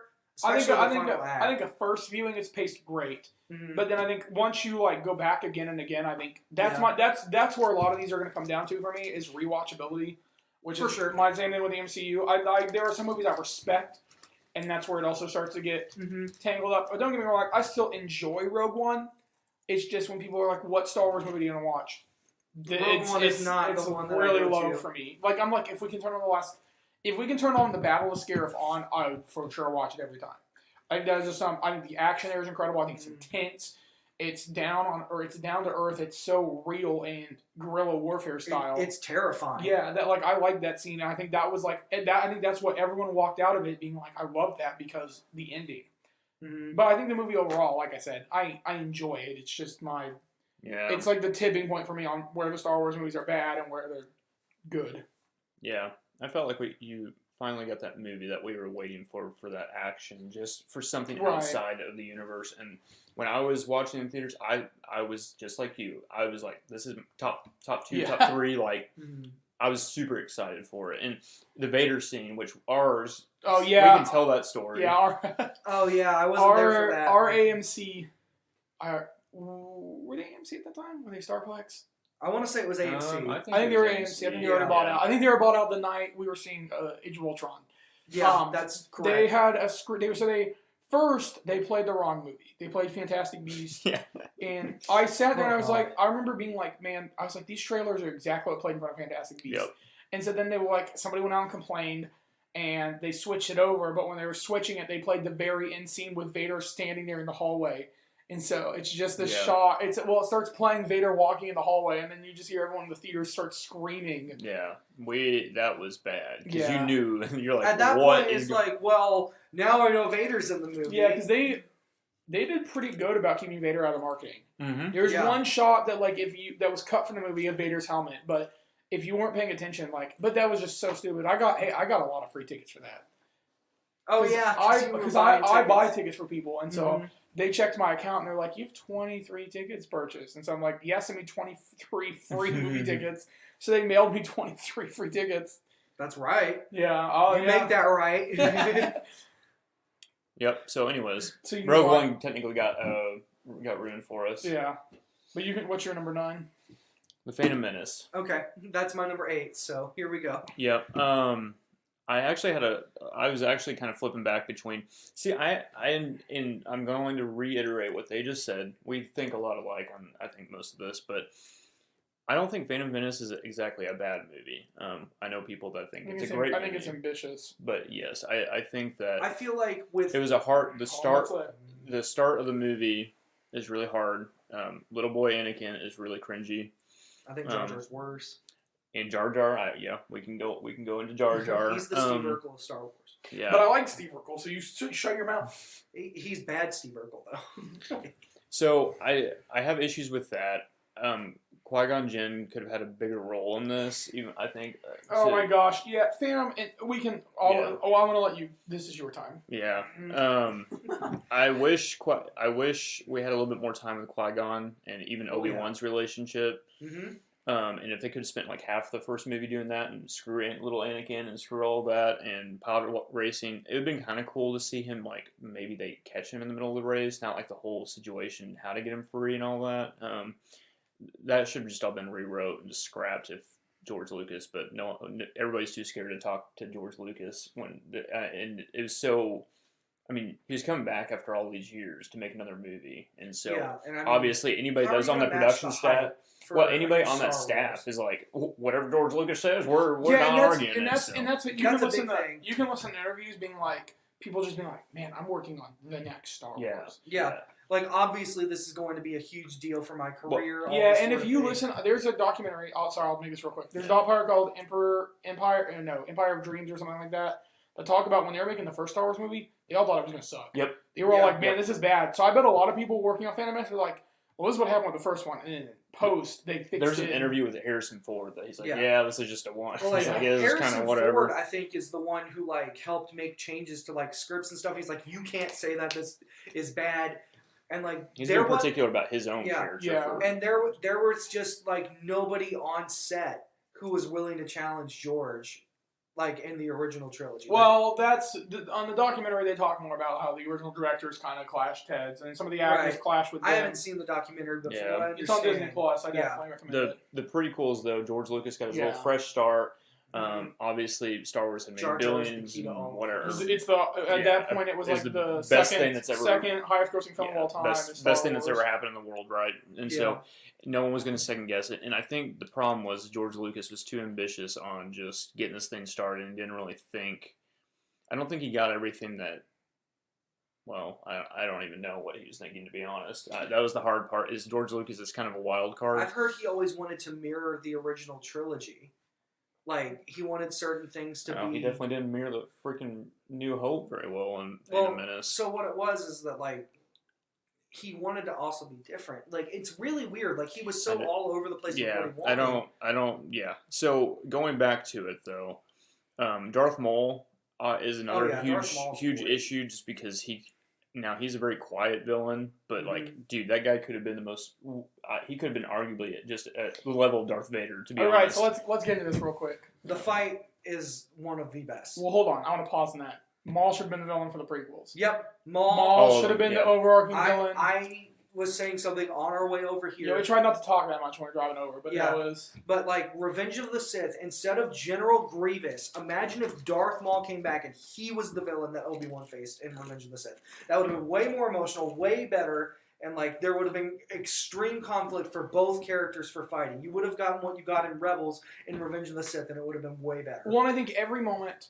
Well, he could have even survived Revenge of the Sith. He could have escaped, and you could have still done the Rebel stuff. Yeah. Every moment that they fought, or what should have happened is after Episode 1, he should have gone away. Mm-hmm. And then every moment they fought, it shows that some Jedi are struggling still with emotion because Obi-Wan could have struggled with the emotion of being like, he killed my master. I want to strike him down. Yeah. And then being like, that's not the Jedi way. Killing is not... Right. They could have really focused on that, and Darth Maul would have been like, you won't kill me, I know you won't. Because instead, everyone's like, hey, we don't kill, and then they make a big deal about when Anakin kills Dooku, which we'll get to later, but freaking Mace Windu chops Jango Fett's head off and just slaughters people. Like, why is this a big deal when Anakin kills somebody, but when other people kill people, it's totally When we get to Revenge of the Sith, there's a certain line that I specifically wrote down in my notes that we'll talk about. But, like, the Jedi are hypocrites. Yeah, well, but the hard part is if you made that whole storyline. Now, everybody likes Obi-Wan a lot more than Anakin, just in the storyline. But this is the Skywalker story. Now, this is Paul Grease. Which I get. But part of that could have been, you could always have a side story of being like, well, but because they need a Vader. I think that's what's missing from the prequels, is Palpatine is always doing his thing in the background. And it would have been cool to see Palpatine be doing it from Episode 1 to 9. Having his thing in the background, always happening. And have Maul be the Vader of it. Like, in Episode 1 with him, like... Well, you start seeing it, of course. But, like, what I'm saying is, like, still have that going on. If Maul is just this unstoppable force, like Vader was, every time Maul shows up, he stops them in their track. Down. He causes issues, he causes problems, and then in Episode 3, you could have had Obi-Wan, Anakin, and him, or you could have had Obi-Wan be very selfish with his fights with Maul, and in Episode 3, come full circle and be like, hey, I need your help, Anakin. Yeah. Or, I mean, you could go that route. You could have gone... There's a whole lot of different things you could have done with Darth Maul. Darth Maul comes back, like, a lot earlier. Yeah. Like, you don't see him in Episode 2, but he comes back in Revenge of the Sith, and Count Dooku's already, like, in the picture. Kind of. In Episode 2, they rearrange... Kind of just do what you did in Clone Wars, but put it in live action. Like... Yeah, which blows my mind, but you can keep talking about Phantom Menace if you want. I love everything on Tatooine. I actually really do. There's a few. I like Watto as a character. I think he's a great Act 2 villain in a different way. Like Qui-Gon has to outsmart him and do things that a Jedi normally wouldn't do. Those dice were loaded so that it would never land on that. So he knew Qui-Gon was cheating, but couldn't say anything. I guess that was in the book or something. Yeah, there's different things within that movie. And, just different characteristics of Qui-Gon that it's a Jedi wouldn't normally do that. So, Qui-Gon probably would have been the best teacher for Anakin. And it's people always go back to that. They're Qui-Gon was a lot more loose with, the rules that the Jedi had, which is why he wasn't on the council and stuff like that. And, one of our friends of the show, he and I, one night after work, we just talked for, a good 30 minutes about what we would have changed about the prequels. And maybe... I'll talk about that some other time. I think we've all pretty much said everything we want to say about Phantom Menace. I do want to say really quickly, I like Ewan McGregor's performance in it. Yeah. Natalie Portman gives the worst performance of her career. The pod racing scene is awesome. Regardless of how you go the rest, I think the pod racing scene is awesome. It goes a little long. I think for the rest of the movie, I was fine. I'd rather watch that. I'm fine with it was longer. For the 90s... For 90s technology, I felt like that. Oh, and you will hear, I've listened to a lot of people that worked in the industry back in 99. When Star Wars came out, it was like Avatar. It looked great. This is why it made $1 billion, is because CG Studios made them go see it. They're like, You have to go see it. You have to look at how everything's visually done. I mean, like, at the time, that movie looks great. Yeah, and that's why... When you get that combo of Star Wars, George Lucas, and just ILM, which is that like... battle between, like, the Gungans and the droid. Like, I remember people saying the force fields that they have and everything, the effects look really good, the spaceships look great, the fights look great. And that's the thing, and that's Lucas's big thing with Star Wars, is he likes to push technology. Yeah. And then, of course, Force Awakens pulls it back because it's like, well, doing things classic like, looks so horrible. Looks more realistic, and I do agree with that. Having something physically there in front of them versus. Yeah. But anyway, but I do want to end on I think the score Duel of Fates being introduced here. Yeah. Duel of Fates. Yeah. I think it's one of the best scores, best songs in all of Star Wars. In Star Wars, yeah. I'd say it's probably top 5, maybe even top 3. I mean, I'd argue 2. I mean, the main theme itself for me is like never gonna be beaten, and then I would say the main theme, Imperial March, then like Duel of Fates. Yeah. So top 3, yeah. But I'll end on that. I agree with everything that was said at this table on Phantom Menace. I think it's good. I actually rank it higher, but we'll talk about it. I had flip flop a lot on it. Is next 8? Mine was 8, and then wait. So One. So wait, so for me 8 was Solo. Okay. For me 8 was Phantom Menace. Ryan, what was your number 8? Wasn't his number 8? No, Solo. Okay, hold on. So let's go over this again. So 11 for me is Attack of the Clones. 10 is the Clone Wars. 9 is Rogue One. 8 is Solo. Yeah. Okay. And my 7 is Rogue One. My number 7 is Phantom Menace. Okay. My 8 was Phantom Menace. Okay, so my number 7 is Phantom Menace. Everybody's like getting probably really confused listening to this. We're pretty close. We're just having things a little flip-flop. I'm trying to make sure my where I'm at. 7's Rogue One. Okay, so we can go to 6. Right? Yeah, I think so. So we're discussing how far ahead we can move. Okay. So we should, because we've already talked about all of up to 6. Yeah. Okay. So, let me see here. My number 6 is The Last Jedi, and I think this is the one where we're probably going to spend the most time because it's the newest movie. Maybe, I don't know. That's a lie. Solo is the newest movie. Oh yeah. Okay. But the newest, like, episodic movie. Like, almost nobody saw Solo, like, compared to everything else. So, I'm going to talk about the things in Last Jedi that I don't like first, and then Brandon's going to come back, because he's going to use the bathroom. I think we can all agree. Did you pause it? No? Okay, I thought you did. Anyway, the Finn and Rose subplot just doesn't work for me. Like, and I think almost everybody's like, this plot ultimately did not matter in the end. Yeah. I thought that Admiral Holdo's plan of just releasing all the ships at like the last possible moment didn't make sense.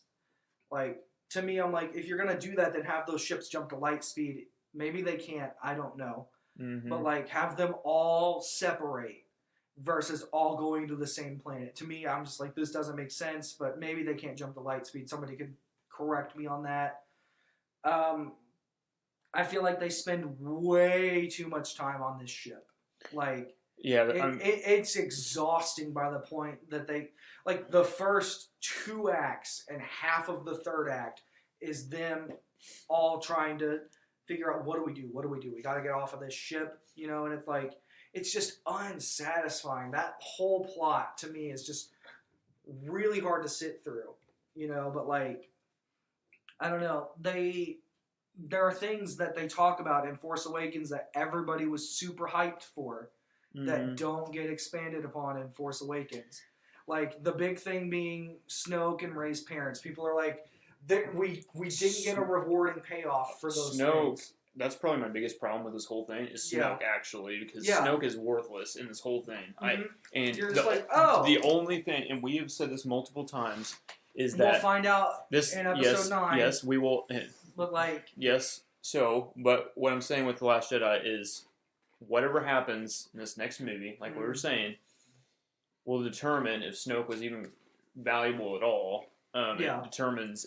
There's theories out there, and I'd rather stay away from that right now. I want to just talk about like the movie as it is.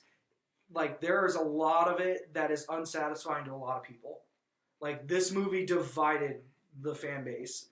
I think that as much stuff in the movie that I like with Luke and Kylo and Rey, I have to acknowledge the fact that everything with Finn, to me, just doesn't work. Like, I think Finn's sacrifice should have happened, and it would have, like, if that would have ultimately led to them being able to escape, that moment would have meant a lot more going into Episode 9, being like, Finn saved as many rebel troops as he could, and considering that he was a stormtrooper and that he rebelled, like, that's the, like, rallying cry, like, rebel against, like, the First Order. I don't know. Like, for me, I was just like, I felt like that moment was robbed from him because he spent his entire life running from every situation. And the one time that he's going to, like, stand his ground, like, that moment was taken away from him. And it was just this line that doesn't work for me. I think it would have helped impact Kylo Ren as a villain and the First Order as more of a real threat. Because so far, we saw him take out 5 planets that, like, did what? We had no ties to them. Yeah. I mean, they were just... same thing with the Empire, but, like, the Empire itself felt threatening. They, like... I wish Han Solo had died in Empire. Like, we'll get to that later, but, like...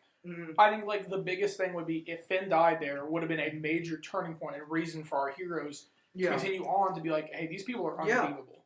And Finn's arc, I agree, would have finished. And that's my thing, and I know you're talking about the bad stuff, so I'm just going to kind of chime in and assume...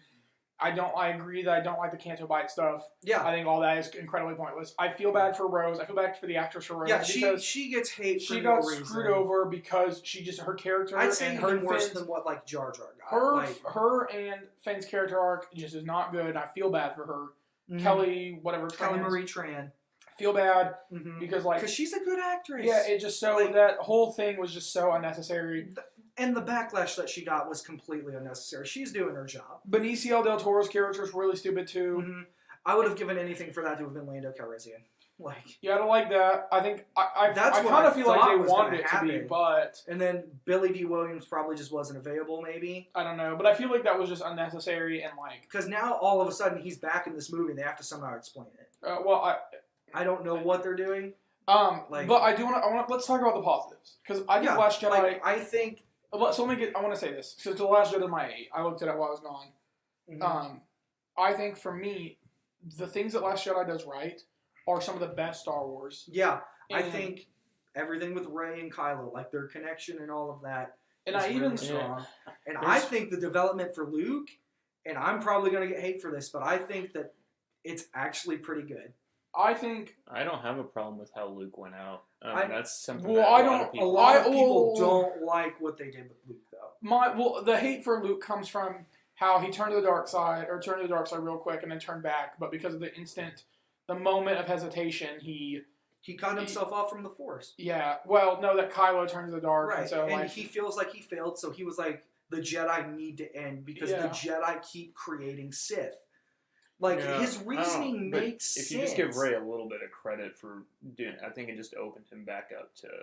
And that's the whole point of the movie. Well, yeah, I agree. That the argument that most people have is Luke's arc, where he is at the beginning of Last Jedi, of him being this hermit and not a hopeful being, of that he never gave up on his dad. Right, but and so he gives up. He felt like he failed Kylo. Yeah, which my only thing with Luke, which I wish it was more like he was always chasing Kylo.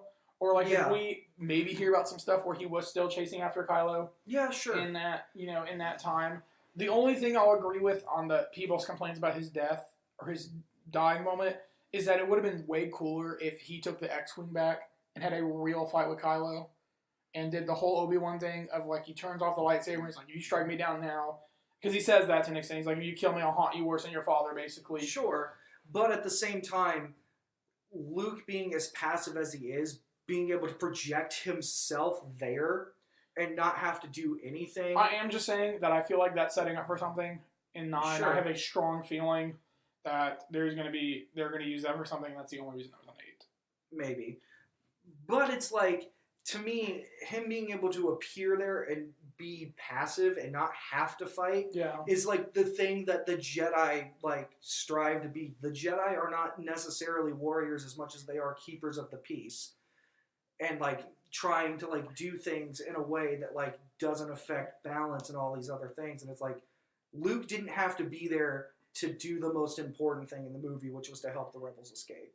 Yeah, that goodbye scene with Leia is actually really well done.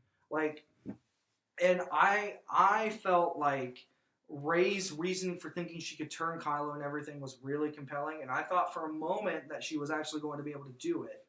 And I was thinking, what really is going to happen is that Snoke isn't actually dead, and that Kylo and Rey are going to try and build up this resistance to fight Snoke. And that's probably not happening, obviously, but like, I felt like Kylo ending up being like the overarching villain is really good. Like, I think that their relationship because of Last Jedi is a lot stronger, and the personal conflict that we're going to see in 9 is going to feel really rewarding because of the fact that Rey has such a deep personal attachment to Kylo based on the fact that he revealed information about her that she didn't know, basically where she came from. It's like, how does Kylo know that? Like, is that going to be explored? Is he lying? Like, we don't know. But I felt like their relationship was the highlight of the movie. Kylo and Rey were the best things in the movie, and I feel like they get ignored for all the bad that people have with it. Like, I think people just only want to focus on the negative of Last Jedi. And I think that, like Brandon said, some of the best moments in Star Wars are in Last Jedi. That was a lot to take in. So, Sorry. Kylo and Rey's relationship. I will not say what I want to say because I want to wait till I watch this last movie because I feel like that's going to define whatever. But let's remove that noise coming out. I have a hard time doing that. I don't know what I would think about it, to be honest, because part of me is like, this is just stupid kind of thing, and then I want to see the ending of it to define what all this crap is with them, if it's really anything, or if this is just kind of like a different way of using the Force and communicating that way, or at least showing us how that is done. I think that they have a cool fight scene at the end.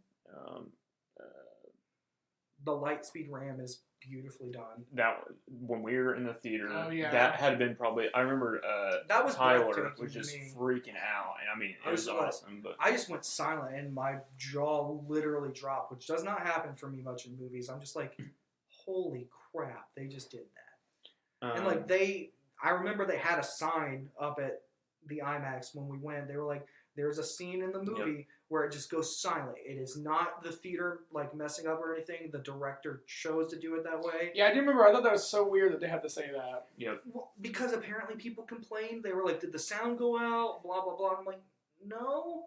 It was a visual moment to like draw emphasis to what it is that she did. And people were like, how come nobody's ever thought to do that before? And it's like, probably because they're gonna die. Like, let's be real. People have probably done it before. This is just the first time we've seen it. Yeah, but so like, let's hold on. So like, go ahead and finish. So because this is my number 6 also. Yeah. The whole, you're right about the ship. Them being on the ship for an extremely long time. It's kind of boring on that side. I wish Rey was a little bit more involved with this movie. I get that she's kind of out and doing her thing, and she come back in and stuff. I do like the emphasis of her going to Luke. Just like Yoda, or Luke went to Yoda and was trying to figure out the answers and stuff. I love that parallel to it. There's a lot of little parallels. I like how Luke is so stingy, just like Yoda. Well, hold on. And I'm going to mention that too. I think it was nice. I always, when I saw Yoda, like as a Force Ghost, we'll just jump to that. I always thought about when Obi-Wan at the end of Revenge of the Sith, he goes, I can teach you how to communicate with Qui-Gon Jinn. It was very rewarding that has been kind of passed down to Luke to be able to communicate with Yoda. And I like the little trick that Yoda did or whatever with the books. Well, showing that the Force Ghost actually can do something.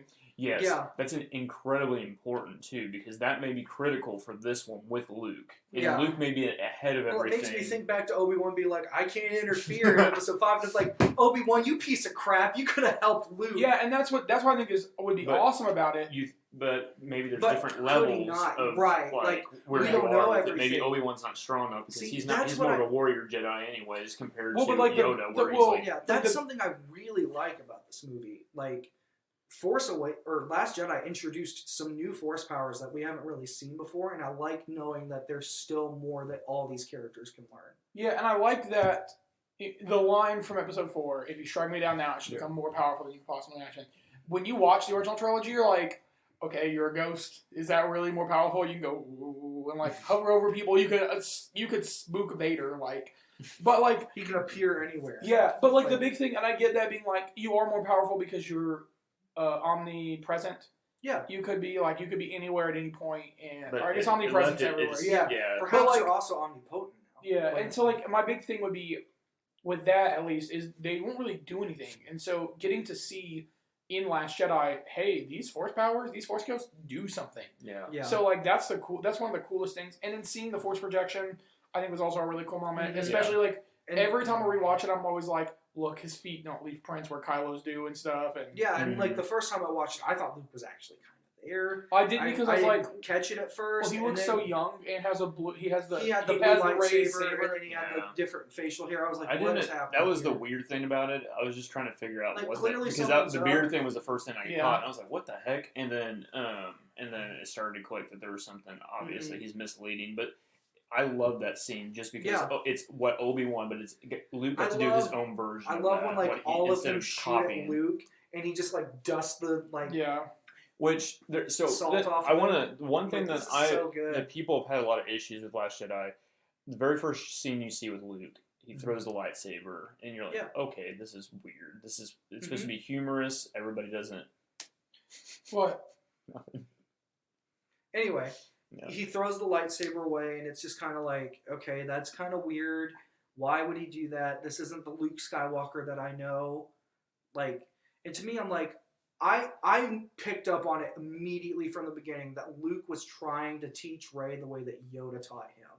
That's the way I saw it. No, I did not take it that way. I saw it as him trying to test her patience in some way, and like show her that she knows nothing compared to what she thinks that she does. Because like when he has him like stick her hand out and he's like, "You feel that? That's the Force." Then he slaps her with the like But piece of I mean, grass or whatever. Yoda's humorous when they're he has humor, whereas Yeah. Obi-Wan was all serious and stuff. So I see a mix Yeah. of it. Kind So, of, but like but I want feel like that's Luke what got to Luke be was his getting own at. character, and Yeah, Star Wars is all about reflections off of the prequels Yeah. somehow in some Mhm. way. this movie's So- theme of failure and everything, though, like I'm like, this makes sense. Every movie before, on some level, had failure woven throughout its plot.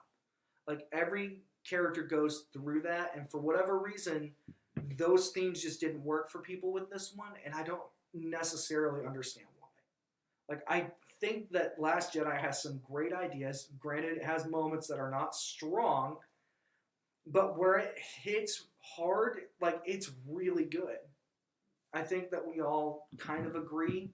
yeah, I mean, on like that, I like- think for everything it does right, it does great. But if everything it does bad, it does like It's bad. like It at does the really worst. bad, Yeah, it's a weird coin flip where If they It's good and then it's re-edited the bad. film a little bit, where they trimmed out some of the scenes and just kind of fixed it around a little bit, I honestly think this movie would be a lot better. But Yeah. I think there's just those dead scenes that shouldn't be in there, basically. yeah. But, So we're on number 5. are. It depends. Unless you have a different number 6. Mine was Last Jedi. Okay, mine was too. we all had Last Jedi at 6. So yeah, that's what I was trying to figure out because that's what I was Yeah. doing there when you freaking hit me. I was like counting because I was like, because my Twitter one is totally different than what I have now. Yeah.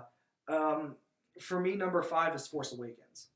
That's not my number 5, but Where are you guys at? Because if you guys have a different one, then let's just say it, and then we can. no, we'll talk about Force Awakens first. Okay, let's talk about Force Awakens. Okay. My biggest thing, and this is kind of more or less a joke, it's that Leia didn't hug Chewbacca. I always get very salty about that. Oh yeah, after Han Like- dies. After Han dies, I felt like Luke was marketed really hard for Force Yeah, Awakens. the second highest paid actor in that movie. And he shows up and just That's not a stares. joke. No, it's not. And he just stares ominously at Easiest the money camera. anybody's ever made And I'm in like, their lives. this is kind of weird. Like, I remember in the trailers, Luke speaks in the trailers. Like, Well, yeah, it's old like- footage. It's old. it's all this other stuff. And I'm Let's like, just get the hype. Luke Yeah. is going to clearly have some sort of, like, presence in the movie. And he didn't. And to me, I feel like that, like, it's kind of good to not have Luke be in the role of like what Han Solo had, because I almost thought that Luke was going to basically be Obi-Wan from Episode 4 in this movie. And they didn't go that route, and they gave that to Han. And I was like, okay, I guess that's kind of more fun because Han doesn't play by the rules like any other character. Well, I think Rey admires him too. Like you see, like when he first appears, she's like, Rey's you're Han like, Solo, the smuggler. Like she knows who he is. I'm like, yeah. How do you know Han Solo but not Luke Skywalker? Well, I mean, I think she knew who Luke was, right? Like, I feel like it was hinted at that she knew of him. Yeah, I think that Finn is a great character in this movie. Especially compared to Last Jedi, I think he's way better in this movie. He has a lot more to do. His relationships with Rey and Poe feel super genuine. Poe is my biggest criticism with Force Awakens. Well, one of my biggest criticisms. Because I feel like he doesn't get enough to do. He doesn't. Poe is marketed as this new trilogy of characters. Mm-hmm. It's Poe, Finn, and Rey. Yeah, and then Poe gets a couple scenes. He's an awesome pilot. Like the scene where the rebels come in. Oh my gosh! And he's flying the X-wing, and there's that long shot of him just taking out.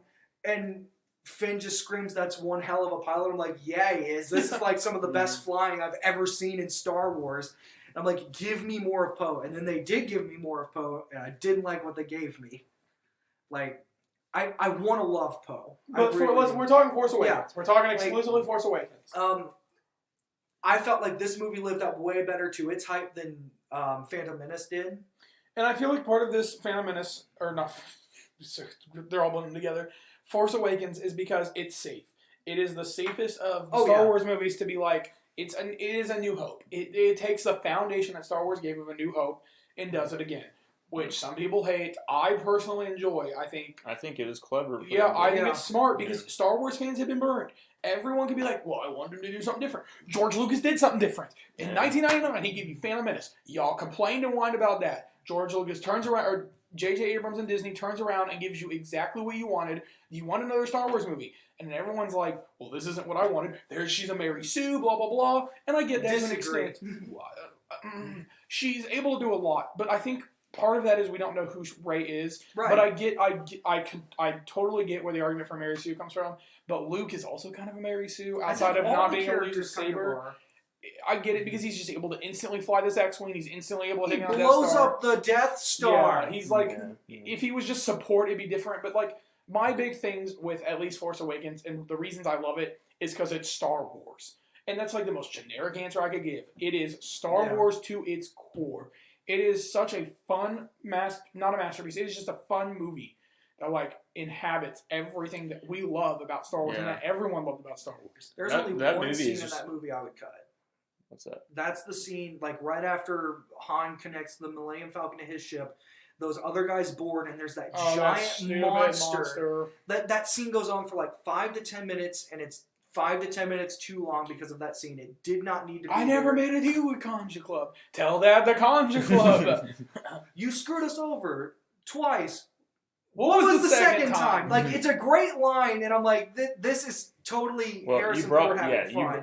Like, you felt like he was back to his old ways. The monster wasn't needed. I would have much rather preferred a shootout, like... If Han had tricked them into shooting each other or something. Yeah, like, that would have been great. But, like, my complaint about that scene is the monster, and that I get it. I like that it shows that Han Solo was kind of like just being a smuggler again and doing all this. Yeah. I do like elements of the scene, and I like what it represents, but I do agree I don't like the creature, and I don't like the two clubs. It should have just been them encountering Solo, being like having great debt again. Him and Chewie, or Chewie's like, hey, we're in debt, we need to finish this delivery. And Han's just like, no, we're not in that bad a debt, or something. And maybe they could have got blasted, maybe the ship could have got blasted, and then they got a message, and they're like, okay, let's take the Falcon and get out of here. Yeah.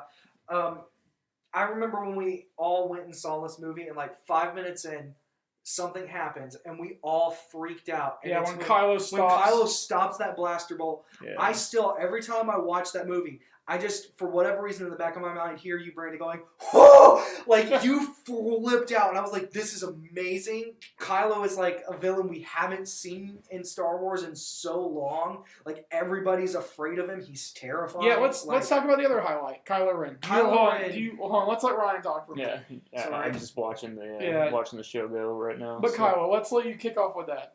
I enjoy Kylo from start to.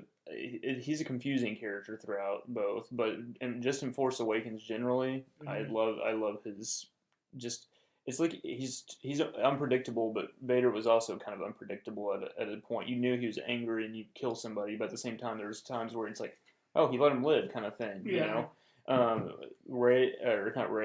Kylo. You get some of that, but you feel like he's just a young, like almost an Anakin kind of like. You see some sort of. I think Kylo, and I'm sorry, I'm just kidding. I think Kylo is the best example of what Anakin should have been, of seeing the tear of here's the dark and here's the light. He's feeling the pull. And he's having this pull for probably a lot longer than Anakin did in a way. But so I enjoy Kylo's character just because you see that, and this whole trilogy is based off of that uncertainty, the light and dark, and kind of really being more distinctive on that, whereas the other ones didn't. It was light and dark. There was really not as much of a mix. With Kylo, though, they made a really cool character. I remember everybody talking about the lightsaber, how stupid it was. And that's so crazy because, like, I will never forget this. So when Star Wars Force Awakens was coming out, they had a special thing where at movie theaters, it was Thanksgiving Day. At movie theaters, if you saw a movie, it played there first, and then that Thanksgiving night, the trailer came out. Mm-hmm. I was at work, and our manager was like, she's like, hey, we probably shouldn't be just showing you this, but she's like, hey, we got the Star Wars trailer. And so we all went to one of the theaters. It was like only 6 of us working, and she played it. And when he walks out and does the double saber, I had this coworker who stands up, and I won't repeat exactly what he says, but he's like, holy F! And just like starts losing his mind. He's like, the cross-guard hill is awesome. He's like screaming and like losing his mind. I'm like, that's pretty cool. Yeah. I remember the memes for that too. Like whenever Kylo showed his lightsaber, it was just like the switchblade, and the Swiss Army knife and all that stuff. Yeah, no, it was great. Well, like, you want to talk about one of the most hyped trailers of all time? Was that teaser tape? That teaser trailer? It broke records. You see the Millennium Falcon doing that. Oh my gosh! Yeah, when it's like when it's talking about the dark and then the light and we watched that. I don't even know how many times. Ryan, did you camp out with us too? Yeah. You camped out with us, right? Yes, it was very cold. 7 hours. We were gonna talk about favorite memories, and I totally forgot about that part. But yeah, we might as well throw that in. For Force Awakens, this is one of my favorite memories. So our theater told us they could not let us in until sunrise, and we're like, that's so weird. Or no, they're like, you can't stand out until sunrise, and we'll open the doors at 9.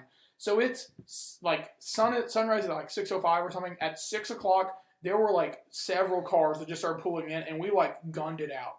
And I mean, we're 2 people got there in front of us, even though we were camped out all night because no one wanted to get out of the cars. No. But we all like got there. I remember sitting outside. I mean, it's got to be like 20 degrees. Yeah, we were cold. Like, it was miserable. Mm-hmm. Oh, and then that line, they like kept condensing it, and they kept, because they had too many people camping out. There were 50, 60 people in the theater that seats 250. No, it's 300 people by 8 o'clock. Yeah. And the news came and was talking to people. Some of our friends got on TV for having a lightsaber fight. Like, there were people who played Star Wars music, the same Cantina Band song for like 3.5 hours, and then somebody was like, "Can you play something else?" They played Duel of the Fates, and then went straight back to Cantina Band. Like, I would not change anything about my viewing experience for the first time of seeing Star Wars: The Force Awakens. Like, one of your cousins slept in a shopping cart outside. Yeah, here's the one thing I'll never forget. There's a gas station that's just up the corner from it that I would go to every couple hours. I went to in the middle of the night, and I sat in the bathroom floor shaking because I was so cold.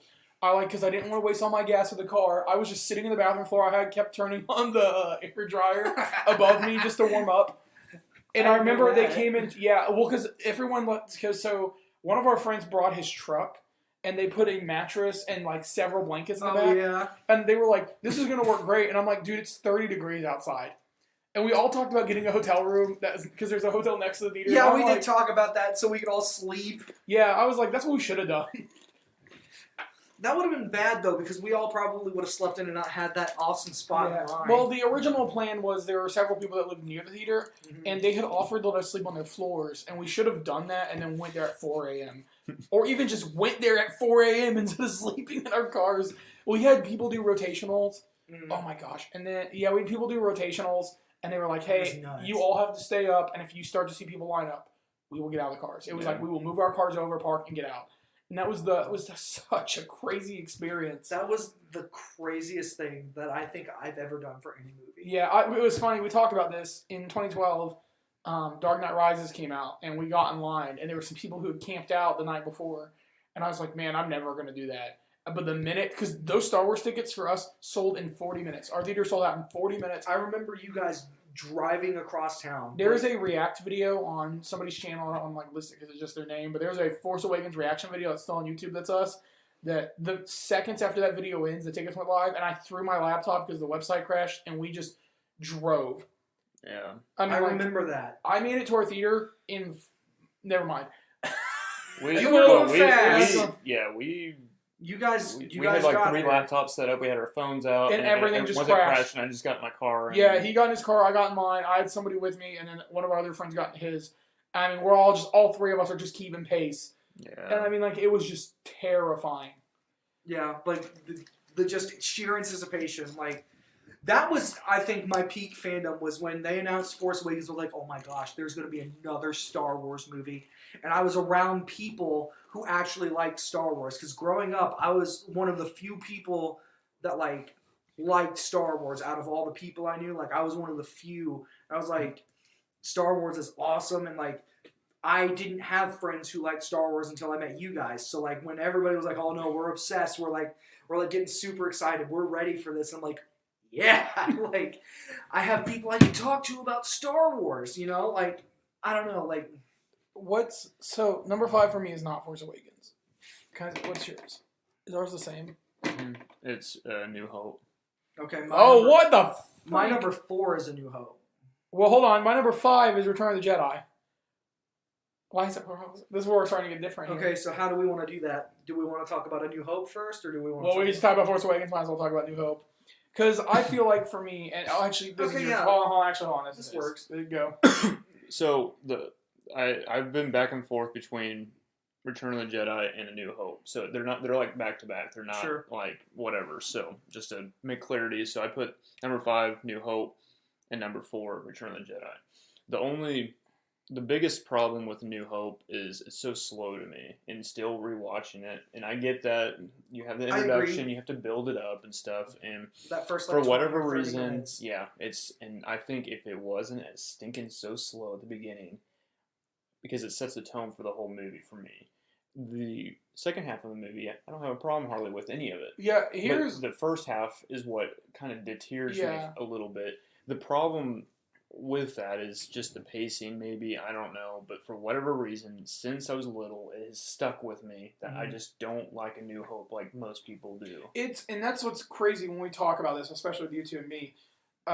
New Hope for me, I used to, when I was younger, I never thought it was slow until I got older, and I was like, okay, that first 20 minutes is really a bog. Mm-hmm. But I think that was just because of the people we were around, because in the last couple of years, I've appreciated New Hope more and more, where I don't think that first 20 minutes for me flies right by. And I think it's a perfect introduction. I think New Hope for me ranks pretty high. Mm-hmm. And I won't say where yet, but like for me, like A New Hope feels like a perfect movie. I think it spends the amount of time outside of the trash compactor scene. I think is the only unnecessary scene, or it takes too long. I'm fine with what it was. If it was just like long. If it was just the monster attacks them, they fight the monster and it goes on. But I feel like it does take a little bit too long. I would cut out the monster and just have the walls caving in. Yeah, but like do one or the other. Don't do both. Yeah. But I think New Hope for me, we can agree to disagree. Mm-hmm. I think it's I think it's one of the most is a perfect movie. It was literally a standalone film. Yeah, like they designed that movie to end in a way to where like you don't have to have a sequel. Lucas didn't know if he was going to get a sequel, so he's like, "Well, we're going to end it this way." It was a self-contained story. Well, yeah, he wrote sorry, we're taking this, but he wrote it in a way of like. That there were plans that he could do more, but wrote it intentionally where it was just one. But he could close it if it wanted to. Yeah. Yeah, so I don't really have a problem with that. When you say a perfect movie, I would hesitate to say it. But there are no perfect... Let me phrase it. There's no such thing as a perfect compared movie. to other movies that you consider perfect or close to perfect, for me, that would be a hard statement to say, even as a Star Wars fan. But I do think, and then if you don't include the stupid CGI that they add in the... just with the action, and this is something we talked about that. And some people were introduced with the edits. So bad. Yeah, and You that have was to understand that too. Yeah. Most people have watched it with the edits, not without. The yeah. That's edits. my biggest regret is I had the DVDs of the theatrical cut and I don't have them anymore. Every time I go to a thrift store, I just look to see like through the old VHS movies just to see if they have Star And Wars. Just so I they're can say that I have rumored them. about to release those back. They've got to be. So, I would assume so. and maybe when they do the 4K releases, I'm not sure, but Well, so Disney Plus is 4K, just so you know. They're the Like, 4K releases. in DVD, like Yeah. in the actual. But Yeah, for we'll like we'll get to that releases, later. yeah. They did it. Abrams recently said why they haven't done that just yet is because of Lucas, because Yeah. it's hard to get the original prints back. Whatever. But like, and this is what we It's were. in George Lucas's basement. He's like, I'm not giving it up. This is They're what gonna we were change talking it. about. Is I think the reason people came out of Force Awakens, there were two camps. There were this is better New Hope, or this is too much like New Hope. Mhm. And I think the reason people kept saying it's a better New Hope is because they had only seen the CGI cuts, which I don't. Those would be the arguments I make. Those are not the perfect films. Mm-hmm. Yeah. That cut of New Hope is not perfect, Yeah. and it's not bad. Honestly, even today, I'd say it's like a 9, a 9.5 even. 9.5 is where I'd stand. The 0.5 is not the movie's fault. It's still Lucas's fault because like the scene with Jabba and some of the CGI is just so unnecessary and so over the top. Han not shooting first. McCulkey or McCullen or whatever it is now. So, Malarkey. however you want to put that into the mix, Yeah. I mean, you got that, and I'm not saying the hard part is you're almost making it sound that I don't. I'm no, not, I know, and I really like this. that's what we've talked I about. have Sorry, I I'm have all- three all- negatives. all these movies now from here on. I mean, for the last We couple all or even love in them. that Like, conversation yeah. is really hard for me because Mhm. I've even when we've sit here, I've kind of like crossed out. I and then don't keep like on going watching. I back wish there and- was like videos you could see him yeah, like. yeah. You can 'cause see I Ryan keep on- struggling as we're all talking. Yeah, so I keep on going back and forth on a couple I have of these. three so. things. And then I that say New Hope, always and bother me I when get the watch look, and I'm New like, Hope. it's like, ah. And like I feel like I should be able to let them go, but I'm like, this seems like a pretty dramatic moment, and you never bring it up again. The fact that Luke like barely dwells on his aunt and uncle being burned alive, like he's just like, I want to leave, and it's like he doesn't dwell on that at all. He literally mourns more for Obi-Wan than his own family in the movie, and I'm like, Well, his own family wouldn't let him freaking leave. So, I you know. guess, but like at the same time, that's your family. Oh, now I get to leave. My But then Leia doesn't really seem to care that much that Alderaan blew up. And I think Like- this is hold on. So let's talk about She these comforts Luke more than she does mourn the loss of her people. two. Yeah, but I think some of that comes down to that like they talk about when they were acting this, they felt like the movie was so silly Yeah. and so ridiculous. That's why she has the British accent because she's like Yeah, I was actually going to say, sometimes she's British, sometimes Yeah, she's she not. says Like, she says the lines of dialogue were so like you just have to read them in a British accent because they're Yeah. funny like that. and then at the end of the movie, this is me going back to Leia again, she didn't give Chewbacca a freaking medal. And Anyway, she hated Chewbacca from the moment she called him a big walking carpet. And but it I was- think she's disgraceful. for me, and I'm gonna talk about New Hope a lot, or some. I'll talk about it a little bit more. For me, I think just how impactful it is, and that's hard for me to separate because Yep. if you want to argue, there and all the documentaries will talk about this, any articles you read, Mhm. New Hope saved the blockbuster cinema to where it wasn't going to be like Yeah. such a niche art style that people like see film, but to blow it up to be this mega success that people want to take their families to. And then everyone again, it revitalized the Yep. cinema. But if And you take Yeah. that out of the equation, because we're just looking at the movie just as a itself, film, I still just as stand the by. film, yeah. How I look at it is if I walked into a theater in 1997, sat down and watched this movie, how would I feel about it? You mean 1977? 97? Yeah. Yeah, sorry, 1977. Or like even if I saw it for the first time, but like didn't have any knowledge of Star Wars. Like every time I watch it, I try to think of it like that, and I still think I'm like, man, Yeah, we're I agree. moving that like the movie was made in the 70s, Yeah. and like we've come so far with technology that I still think I'm like, man, everything that it does right and it does Yeah, great and perfect. I think and it that is Han such a Solo's character development in that movie alone is perfect. yeah. I think Luke's arc. Oh, yeah. Yeah. Luke's arc is kind of just more of a hero, but more out of his shell and like Yeah, learning I love the way that Han goes from like this scoundrel guy to being the one that literally helps save the day. Yeah. Like when he flies in and shoots Vader's ship, and he's like, "You're all good, kid. Now let's blow this thing and go home." I'm like, this is perfect development for him. Like he goes from being selfish and not even wanting to save the princess to not caring as much about the reward Mhm. as much as he does about caring for his friends. And I'm like, Han is such a good character. Like just within that movie, it's like so well done. Okay, so hold on. So does anybody else have anything else about New Hope? I don't think so. I think we Mm. covered pretty much Okay. everything. So now my number 5, because we're still on 5. So Ryan's number 5 is New Hope. For Zach, it's Force Awakens. Force Awakens. For me, it's Return of the Jedi. That's and- my number 3. And here's my thing, and I'm gonna be as polite as I can about some things in Return of the Jedi. Mhm. I don't like Jawa. I don't like Jabba. I don't either. I don't like the Ewoks. Nope. And I get that some of it is a marketing thing. Some of it's like, hey, we need to sell some toys. And Lucas gets a huge percentage of the toys. Mm-hmm. Like, I mean, if there's the toy, you talk about the Toys That Made Us episode. I can't remember Yeah. what the percentage is, but it is outrageous. It's a lot. Because no one thought Star Wars was going to do well. Mm-hmm. And so, like, Lucas could have never made another Star Wars movie, but the merchandise he would have made from just Star Wars toys. Yeah. But, it was like, insane. I like, so this is the thing with Return of the Jedi, and I compare it to Last Jedi.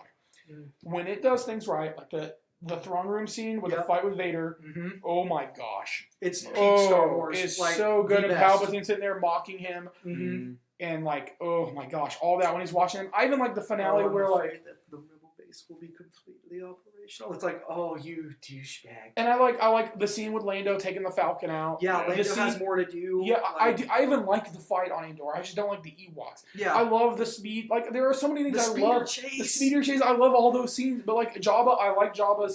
There's just a lot more to this movie. Yeah. I think it gets underrated. I think that too. I think that the first act is a little rough.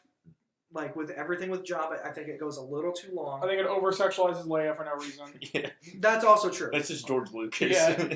George Lucas was Well, like, look, hey, so Lucas Lucas is told good. Carrie she could not wear underwear or bras Yeah. because there's no underwear. There's no bras in in space. space. And Yeah, I it's- think she she's like- said, I can't remember the exact line, but she said that when she died for like her tombstone, she wanted to say that she was strangled in the moonlight by her own bra or something like that. I was like, this is hilarious because like George Lucas was like, there's no bras in space. Yeah, but so like I have a problem with that. I think Jabba is not super interesting. I like the scene over the Sarlacc pit. Like, Yeah. I like that fight, but I think I some like- of that comes down I to like just the being fight like, with the Rancor. Like, I like Luke's innovation. yeah, I don't like the weird guy that cries over him. I'm like, Yeah. why make me feel bad?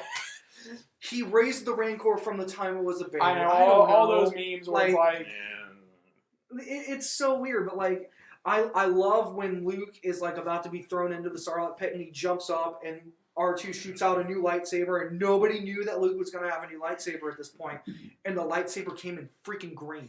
Like, to me, that was a huge deal because, like, yeah, we'd only seen red we'd and only blue. seen red and blue. Lightsabers come in green? I didn't know that. Like, that was freaking awesome. Like, I don't know. I love, like, I think that even though the fight is not as well choreographed as other fights, the throne room scene has the most emotion out of almost any fight with the exception of maybe Obi-Wan versus Anakin. Like, I'd say that fight, I like, think the stakes and the emotion is set so high. I think, and I'm going to say this as a polarizing thought, I guess, depending on how you hear this table. Mhm. I think I agree that the emotions in Return of the Jedi are higher than any other emotional fight in the rest Yeah, of the series. But I don't think it's as well choreographed. But the symbolism from when he cuts off Vader's hand yeah. and, like, he's like, I'm just like him. Well, it's like, And, like, he's like, that could have been me. he's wearing black the entire time, and it pops open, Yeah. and when he turns a lightsaber, it pops, and there's the white, Yeah. showing that the darkness had consumed him, but there's still light inside of him, like so that he the makes the symbolization choice. of the color, and like he clutches his fist and then he throws away his weapon. He's like, "No, I'm a Jedi, like my father before me." And like, And his in dad's that, like, "Oh, I was a Jedi." in that moment, his Oh. training is truly complete. He's Yeah. become a Jedi master. Like throwing away his weapon and being like, "I'm not striking this guy down, despite the fact that he deserves it, despite the fact that these are the most evil people in the world."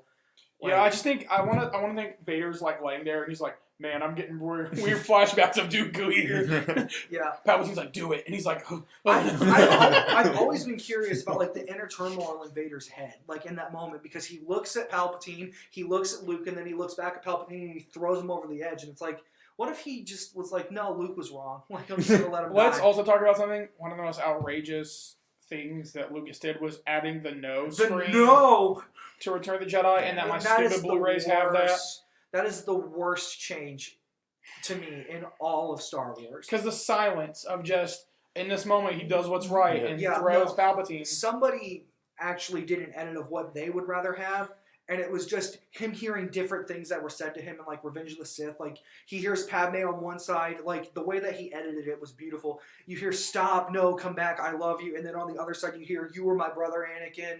I loved you. And you hear, like, don't listen to him, Anakin. Like, you hear all these different things from different people. And it's like, if you're going to make the changes, add, like, dialogue from the prequels to make it be like Vader's reflecting. And then he throws Palpatine over. Rather than just some no. I'm like, So, anybody, do you want to add any thoughts about Return of the Jedi? oh, Boba Fett went out like a... Never mind, I'm not going to say the word. Wait, I don't want to talk about both. That's probably the worst part of the movie, still. Yeah, I think the ending fight, I think that's what concludes, like, you know, especially at that time, if you had that just original trilogy, I mean, you felt completely bad for that. And so, I think even just the fighting style, with us growing up with the prequels, the fighting style was so different. So that was, you know, back when I was younger, I thought this was kind of boring, you know, especially Obi-Wan. Like, it's all fencing. It's much more like... Yeah, and then you get all these flips, and they're doing kick flips and you're whatever. You're seeing Jedi in their prime, essentially. Well, yeah. In the prequels. And so with this one, I got a lot more appreciation for Return of the Jedi later. And so I just enjoyed... I'm getting distracted by Brandon here, but I think Return of the Jedi is still, I mean, obviously the second best of the original trilogy, but yeah, I still think it's really I think good. almost everybody agrees with that, though. Yeah. So, okay. Well, so wait, hold on. Going. Wait, what? Did you say you all agree that it's the second best of the original trilogy? Return of the Jedi? Yeah. Yeah. I don't. That's why it's yeah. lower. That's he's disagreeing with us. Yeah. Whatever. It's close, but. Well, so for me, number 4 was Force Awakens. So we already talked about it, but that's where mine would be for Force. Okay. And my number 3 was Return of the Jedi. Does anybody have a different thing than that? Have we not talked about number 3? Yeah. My number 3 was Force Awakens. I think. So. Hold on. I think our number 1 and 2s are the only ones we haven't. Nope. My number 3 is different. It is Revenge of the Sith. Okay. Okay. So, Revenge of the Sith is my number 2, and I'm assuming that's either Ryan's 1 or 2. But you don't have to say where if you don't want to yet. But no. Revenge of the Sith. Let's talk about Revenge. And then we'll talk about Empire. Hold on. I'm gonna make you a deal. I'll let you take the lead on Revenge of the Sith. That's perfect. Are we talking about Revenge of the Sith now? Yeah, because it'd be my number 3. So. Okay, so my Revenge of the Sith. This is what I grew up on, and this is like. This, I will just say, this is my favorite Star Wars film of all time. Now, this is a hard debate for me because I think Empire Strikes Back is a better overall movie from beginning to end. But the nostalgia of my childhood in Revenge of the Sith, you have the ultimate fights that you would just dream of as a kid. You can't imagine Anakin and Obi-Wan going hard for that long on... Please take that out. And then You're telling yourself you're just like no. They're just having like the craziest fight ever. Like it's fine. I remember when that movie came out, like that was like the best fight like in any movie ever, right? Yeah. Like dude. Now, granted, we've had better fight scenes since then, but in 2005, we're gonna go back to the beginning scene of Star Wars or Revenge of the Sith. Yeah. Just them, Obi-Wan and Anakin, just fighting along and they're arguing back and forth and doing their thing. Mm-hmm. I love it. Yeah. It has not aged. It's aged horribly. The CGI. If they ever did re-upgrade the CGI, it'd be the best thing in the world with the technology now. And people would debate that, but I would 100% agree that they should redo the CGI around them and all that. If that's possible, I'm sure it is. The big thing for me, you get that relationship build, which should have been in episode 2. Yeah, they don't have enough time in episode 2. Yeah, well, and they made it. This is where. 3. So here's my. I want to I'll counter you. Yeah. I love this stuff. I love the opening scene. I love their dialogue. Yeah. It feels. What's the word I'm looking for? We didn't deserve it. It wasn't built towards. It was just jumped to. It doesn't feel earned. Earned, yeah. Yeah. It's that we get this and we get what I always wanted. Everything, their relationship. Yep. Revenge of the Sith is everything I wanted from the prequels. And that's why I do love it. I do genuinely love Revenge of the Sith. It's just it was so rushed when and you go in, you fight General Grievous, and you have that beginning thing. Yeah. They obviously kill Count Dooku, If that was which. Darth Vader, Yeah, however we want to redo that, we have what we have. But General Grievous, that fight, I thought that was the coolest thing.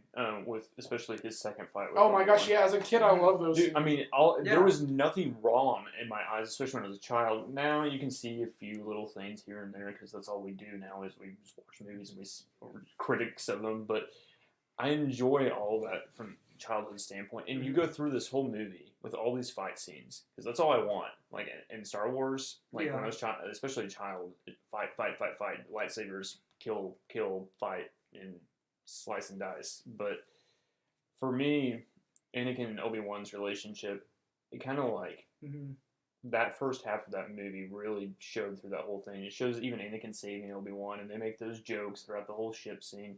Yeah. Even the whole landing of the ship, and you're just kind of going through. Another happy landing. Yeah, Obi-Wan. Dude, yeah. Oh my this gosh. is his best performance, obviously, out of the three, and he kills it, and all of his meme lines are in this basically in this movie. High ground. Is that hello there? And you go through this and you see this build up of Yoda. You get and Mace Windu and all this, and as you go, you can see the build up. This movie saves what could have been a disaster for us. If this movie didn't do what it did, Star Wars, I don't know if he would run this movie also, then I don't know if Star Wars would have. Yeah, I feel like Revenge of the Sith, at least for even those that don't like it, still say it has things about it that keep people like. I mean, I don't know how anybody could argue the Anakin Obi-Wan fight, and the fact that they do both fights at the same time. I love it. The fact that you get Yoda and Yoda and Darth Sidious fighting it out, and you get in the whole council and it drops down and stuff. I mean, the whole art of just both of those, and then obviously you get the music. Just the sound. Duel of Fates again, and the whole thing. Anakin versus Obi-Wan is its own song. Yeah. Battle of Heroes or something. Yeah. And you get both of those things going on at the same time for the conclusion. You can see Mace Windu. I hate his death. Oh my gosh. That's the only worst thing about it. As a kid, here's one of my first memories in the theater. It's so stupid. Is when Windu gets knocked out the window, me kicking this guy's chair in front of us, and I was just like, "No, how could you, Anakin?" So I wish Mace Windu had a better death, and at least I wish the Jedi had better deaths. Order 66 is such a sad scene. It is, but it could have been better. It's also it's also wanting it to be earned more. Yeah, but I feel like Anakin's turn is just too quick. Well, here would have been the really awesome thing, and if we're gonna do the fix the prequels thing here, Anakin should have been part of Order 66 in the sense of hunting down the other Jedi. Yeah. Show just how terrifying it is. Yeah. It's like they're like, hey, he's with all these. He brought another wave of clone troopers or something, and he just slaughters over and over. And it would have been so cool. And if the last thing would have been Anakin having to hunt down Obi-Wan, and that was like the finale of it. Yeah. If Obi-Wan wasn't on the run, but he was waiting, he's like, we're gonna go here. I'm gonna use this to my Obi-Wan advantage. figured out where he was gonna be, or maybe he saw that there's another Jedi there. He gets sliced down, and then Obi-Wan comes out. And still Mustafar, of course, but just comes out. And still have Obi-Wan, still have Anakin slaughter the younglings. Have all that scene. Have Obi-Wan and Yoda go back. You can still mimic all that. Have them go back, change the message. And then him see that Anakin's turned bad, so he's like, okay, I know where this Jedi is. Yep. He contacts him. He's like, hey, you got to just stay in hiding. They might know where you are. And so then just goes out there with him, but Anakin arrives too soon. That's why Obi-Wan is even more distraught, is that he couldn't save anybody. Is that the last person he could have saved, he didn't. And it should have been Windu or something. Like, if you really want to take out Windu, there's so many Jedi that just don't matter. If Anakin took out Mace Windu and Obi-Wan, or Obi-Wan finally got the edge, but almost took out both of them, dude. If you're not Yoda, Mace Windu, or Obi-Wan, you essentially don't matter in the overall theme of this story if you're a Jedi. Well, and it's like Moody. There's Jedi like such a critical Moody and Jedi. Pooh and they could have Kit Fisto. They all just get ragged. Moody's death was probably one of the most upsetting so Jedi. Sad. It's like how did he not it's just I don't know. I get their Jedi, but I don't know. He's on the Jedi Council. I feel like he's got to have. I know. I feel like and that's what I'm saying is all of all of the ones on the council that died should have had small moments and fights with Anakin, showing how powerful they were, and maybe even making Anakin struggle, but Anakin only wins because of the clone troopers. Yeah. Like Anakin weakens them or gets the advantage because the clone troopers are there. Yeah. Yeah. And you could have had like a 30-minute scene. I know, and that's killing them. And that's what I'm saying. I love Revenge of the Sith, and like where it stands. Like, don't get me wrong. It might be nostalgia-wise, this, A New Hope, and Empire, or Return of the Jedi, not Empire, are like the three that, like, if you were just like nostalgia for, those three would be every day because those are the ones I've watched hundreds of times. Yeah. And so, like, I get it. There's so many things about Revenge of the Sith. It's a very. He packed in a lot in this movie, and it does not stop. It does not slow down. Compared to every other Star Wars movie, this thing is just go. And that's what I like about this movie, is because you have so much content. And usually those fast movies that have a lot, they're like, I didn't get enough of it. It was just too... This is the perfect amount of time. I felt like he orchestrated this. And, I mean, you have to think of all the stuff he had to conclude. Because he screwed up the first two so bad. And that's what sucks, is Revenge of the Sith feels like what all the prequels should have been, crammed into one movie. Now, what I like about this movie so much is that they show the Jedi at their worst as well. Like, Mace Windu is suspect at best. Like, he is suspecting the Emperor for reasons that we don't really get established upon more. Like, what's his real reason for wanting to remove Palpatine? Well, all of it is just that, he's been in power. You know, he's still holding power. He keeps winning these elections. And I get it. And I feel like some of it just is too... It's over-explained. Is it selfish motive, though? Like, or is it, no, he's clearly corrupt, but you have no proof. The other thing... What I love, though, is at the beginning of the movie, right before Anakin kills Count Dooku, or no, it's after he kills him, Palpatine says, "You did well, Anakin. He was too dangerous to be left alive." Mm-hmm. And then a Jedi literally says the exact same thing in the scene that Anakin turns. Mace Windu says that the Emperor is too dangerous to be left alive, and he was going to do the exact same thing that Anakin did. So it's shown that the Jedi and Sith are actually no different from each other in Anakin's mind in that moment. So like that, I think, helps him turn in that scene. Yeah. I was thinking about that the other day when I watched Revenge of the Sith, because on one hand, I do feel like his turn is too sudden. All the stuff that we talked about would be great, but using the same like dialogue that Anakin heard from the two different like sides in his mind, saying, "What should I do?" It makes sense in the moment, and it does on some level feel earned, because if the Jedi and the Sith aren't any different from each other, and one of them can save your wife, which one would you go with? Yeah, like in his perspective, which one? Hayden's acting, I think he does really good, and it may suck in the other two, and his lines were just horrible. Yeah, I feel like the dialogue has never been great. The dialogue in 3 is some of the worst. Yeah. That's why it's so quotable. Like, it's so memorable for all the wrong reasons. Him in these scenes, his action scenes, really cover up all this. You don't think about him being a physical actor. Yeah, well, I think like the scene where he's like, when he's told by Padme that they're pregnant, like the emotion on his face. He goes through grief, happiness. Like when he gets sliced by Obi-Wan, he's in that lava scene where he's in pain. Yeah. You know, all the CGI and stuff that his environment when he had to act, that was probably his peak. Like, well, and like even like the opera scene, I think is like really. The opera scene is great. It expands the mythos, and I thought about it. I was like, in a weird way, this is almost the coin flip of Luke's curiosity about the Force, learning from Obi-Wan in A New Hope. This is Anakin's curiosity about the Force, learning about the dark side from Palpatine. Yeah. Like, it expands the mythos of what Star Wars is. You know, like, they both talk about the Force in different ways that intrigue the viewer to learn more about it. Like, obviously, we want to learn what Palpatine's talking about when he talks about, oh, yeah, we can save people from death, like, but a Jedi can't do it. And you're like, oh, so if you hadn't seen the original trilogy, you're like, well, I know where this is going now. So let's move on to the last one, or the last two, so we talked for a very long time. But I think we've already covered this. So number 2 for me is A New Hope. Yeah. What's yours? Number 2 for me was Revenge of the Sith. Okay, so your number 2 is different. Yes. Right. Okay. So we're running out of movies here. Yeah. So here's the thing. Empire. So we're gonna all talk about Empire. Yeah. And that's my number 2. Revenge of the Sith is my first, but I could go one on. It depends on what day I wake up. See, I almost did the same thing because of how many times I've rewatched Revenge of the Sith. Yeah. And how much love I have for that movie. But like what Ryan said, I think that Empire is a better film. Yeah. Now, for me, if we ever do this again, which we probably won't, it's the last episode.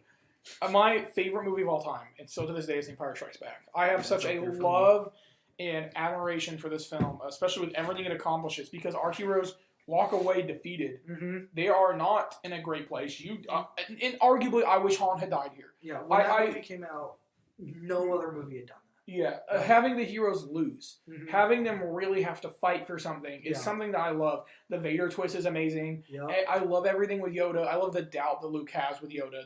The patience he learns with it, do or do not. There is no try. Like Yoda showing him that he can do these things. He's just not believing in himself when he lifts the X-Wing out of the swamp. That to me is probably, if it weren't for the Vader twist, that would probably be my favorite scene in the movie. Is Yoda showing Luke, no, you can do this. You just don't believe that you can. I like the scene. I love the scene where they're in the carbonite scene where it's not the I love you I know, but like when Vader stands there, the saber lights up. Yeah. Oh my gosh, just it's the so shots. Good. I have a T-shirt of just that shot of them standing facing each other. Mm-hmm. It's so one good. of my favorite shots in all of Star Wars, in all of movies. In movies, yeah. It's just that shot. And especially we were watching it in 4K the other night, and how clean it looks. Oh my gosh, it's so beautiful. It is just like I love Empire for everything it does right, and my biggest complaint with Empire is the weird space worm. Like, the asteroid field goes on too long. That's it. Every Star Wars movie has something, and especially after The Last Jedi. And 3PO is kind of annoying. But 3PO is annoying in all of them. I know, but this is peak annoying 3PO. That's just his character. Like, him calculating odds and everything, I'm like, 3PO, shut up. They're the main characters. They have plot armor. And then by the end of the movie, they don't. And I'm like... Yeah. But I think Han's death there would have been way more impactful moving forward. But I get why they did it that way. But for me, like, everything they do right, I mean, like, all the characters, I feel like, reach this amazing point. Yeah. In some of their lowest points. And, like, everyone's down. Lando's a great addition to the cast. Yeah. The Battle of Hoth is very oh my gosh, I love beautiful. That. I love the scenes where they take down the giant walkers, like...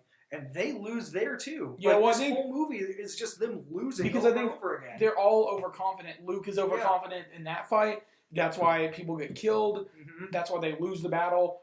Luke again gets overconfident with Vader and his training with Yoda, and that's why he loses a hand. But the best thing, it's echoing Anakin. Yeah, he gets overconfident, and it's the same kind of. Yeah, the fall. But how do they take it? Yeah, it's one turn, and they both get there. They both about turn, and that's the crazy thing of watching the cave how scene.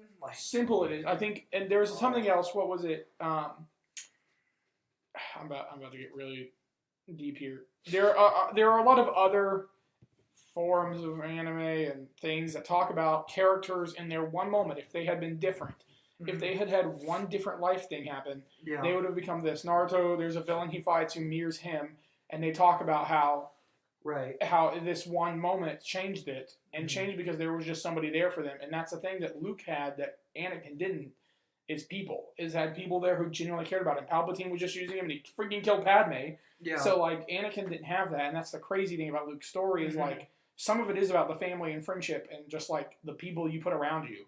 Yeah. And I get that's why if you had Han die, it would have been way easier for Luke to turn, and then, like, it could have gone way darker. Yeah. But, like, I think... for everything it does right, I mean, the one thing it does wrong is just so minor, in my opinion, at this point, that in my like process of thinking about it, that it doesn't matter. Like, I think every other scene, I think the runtime, it perfectly flows. I never feel really particularly bored. Yeah, and I think that's why as a kid, this was my least favorite Star Wars movie, because it flows it's way more adulty. It's way more like, and that's why I don't like Return as much, because it goes back. It backtracks in the tone, but keeps the story moving. Yeah, but this movie is a lot darker than I think the other Star Wars. The tone this way makes sense because the middle chapter, Act 2, should always be the low point. Yeah. Any good story, Act 2 is the lowest for our heroes. I mean, like, no matter how you look at it, that should be it. So, Ryan, do you want to add anything before we wrap up? Star Wars is awesome, and I can't wait to see what this next episode brings us. Yep, so we have to finish with one other thing. Actually, hold on. I'm going to call a special guest, but while we're thinking about that, I need so how do we want to do this bet? So do you want to do an opening weekend bet? For just domestic. This is just domestic numbers. Okay. I mean, that makes sense to me. Should I call our guest? Because he has a very polarizing Sure, list call him. of... Go ahead. We've only gone 2.5 hours. That's fine. Call him. I'm very excited to hear what he has to say. So think about how you want to work the bet, and we got to set up a rule for...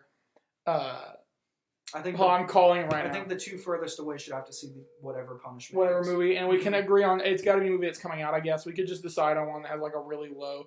But if Ryan loses this, there has to be something. Ryan has double or nothing or double jeopardy. I don't know. Oh, you're not gonna answer. At freaking lunch, he's like, "Hey, call me." I'm gonna call him one more time. If he doesn't answer, I'm not doing this. I'm gonna put him on speaker. So we gotta figure out the bet. So I'm gonna say, man, this is tough. So for the record, Force Awakens broke the record with 243 sounds right. Yeah. million, and then Last Jedi made 222. What could Rise of Skywalker make? Dude, I don't know.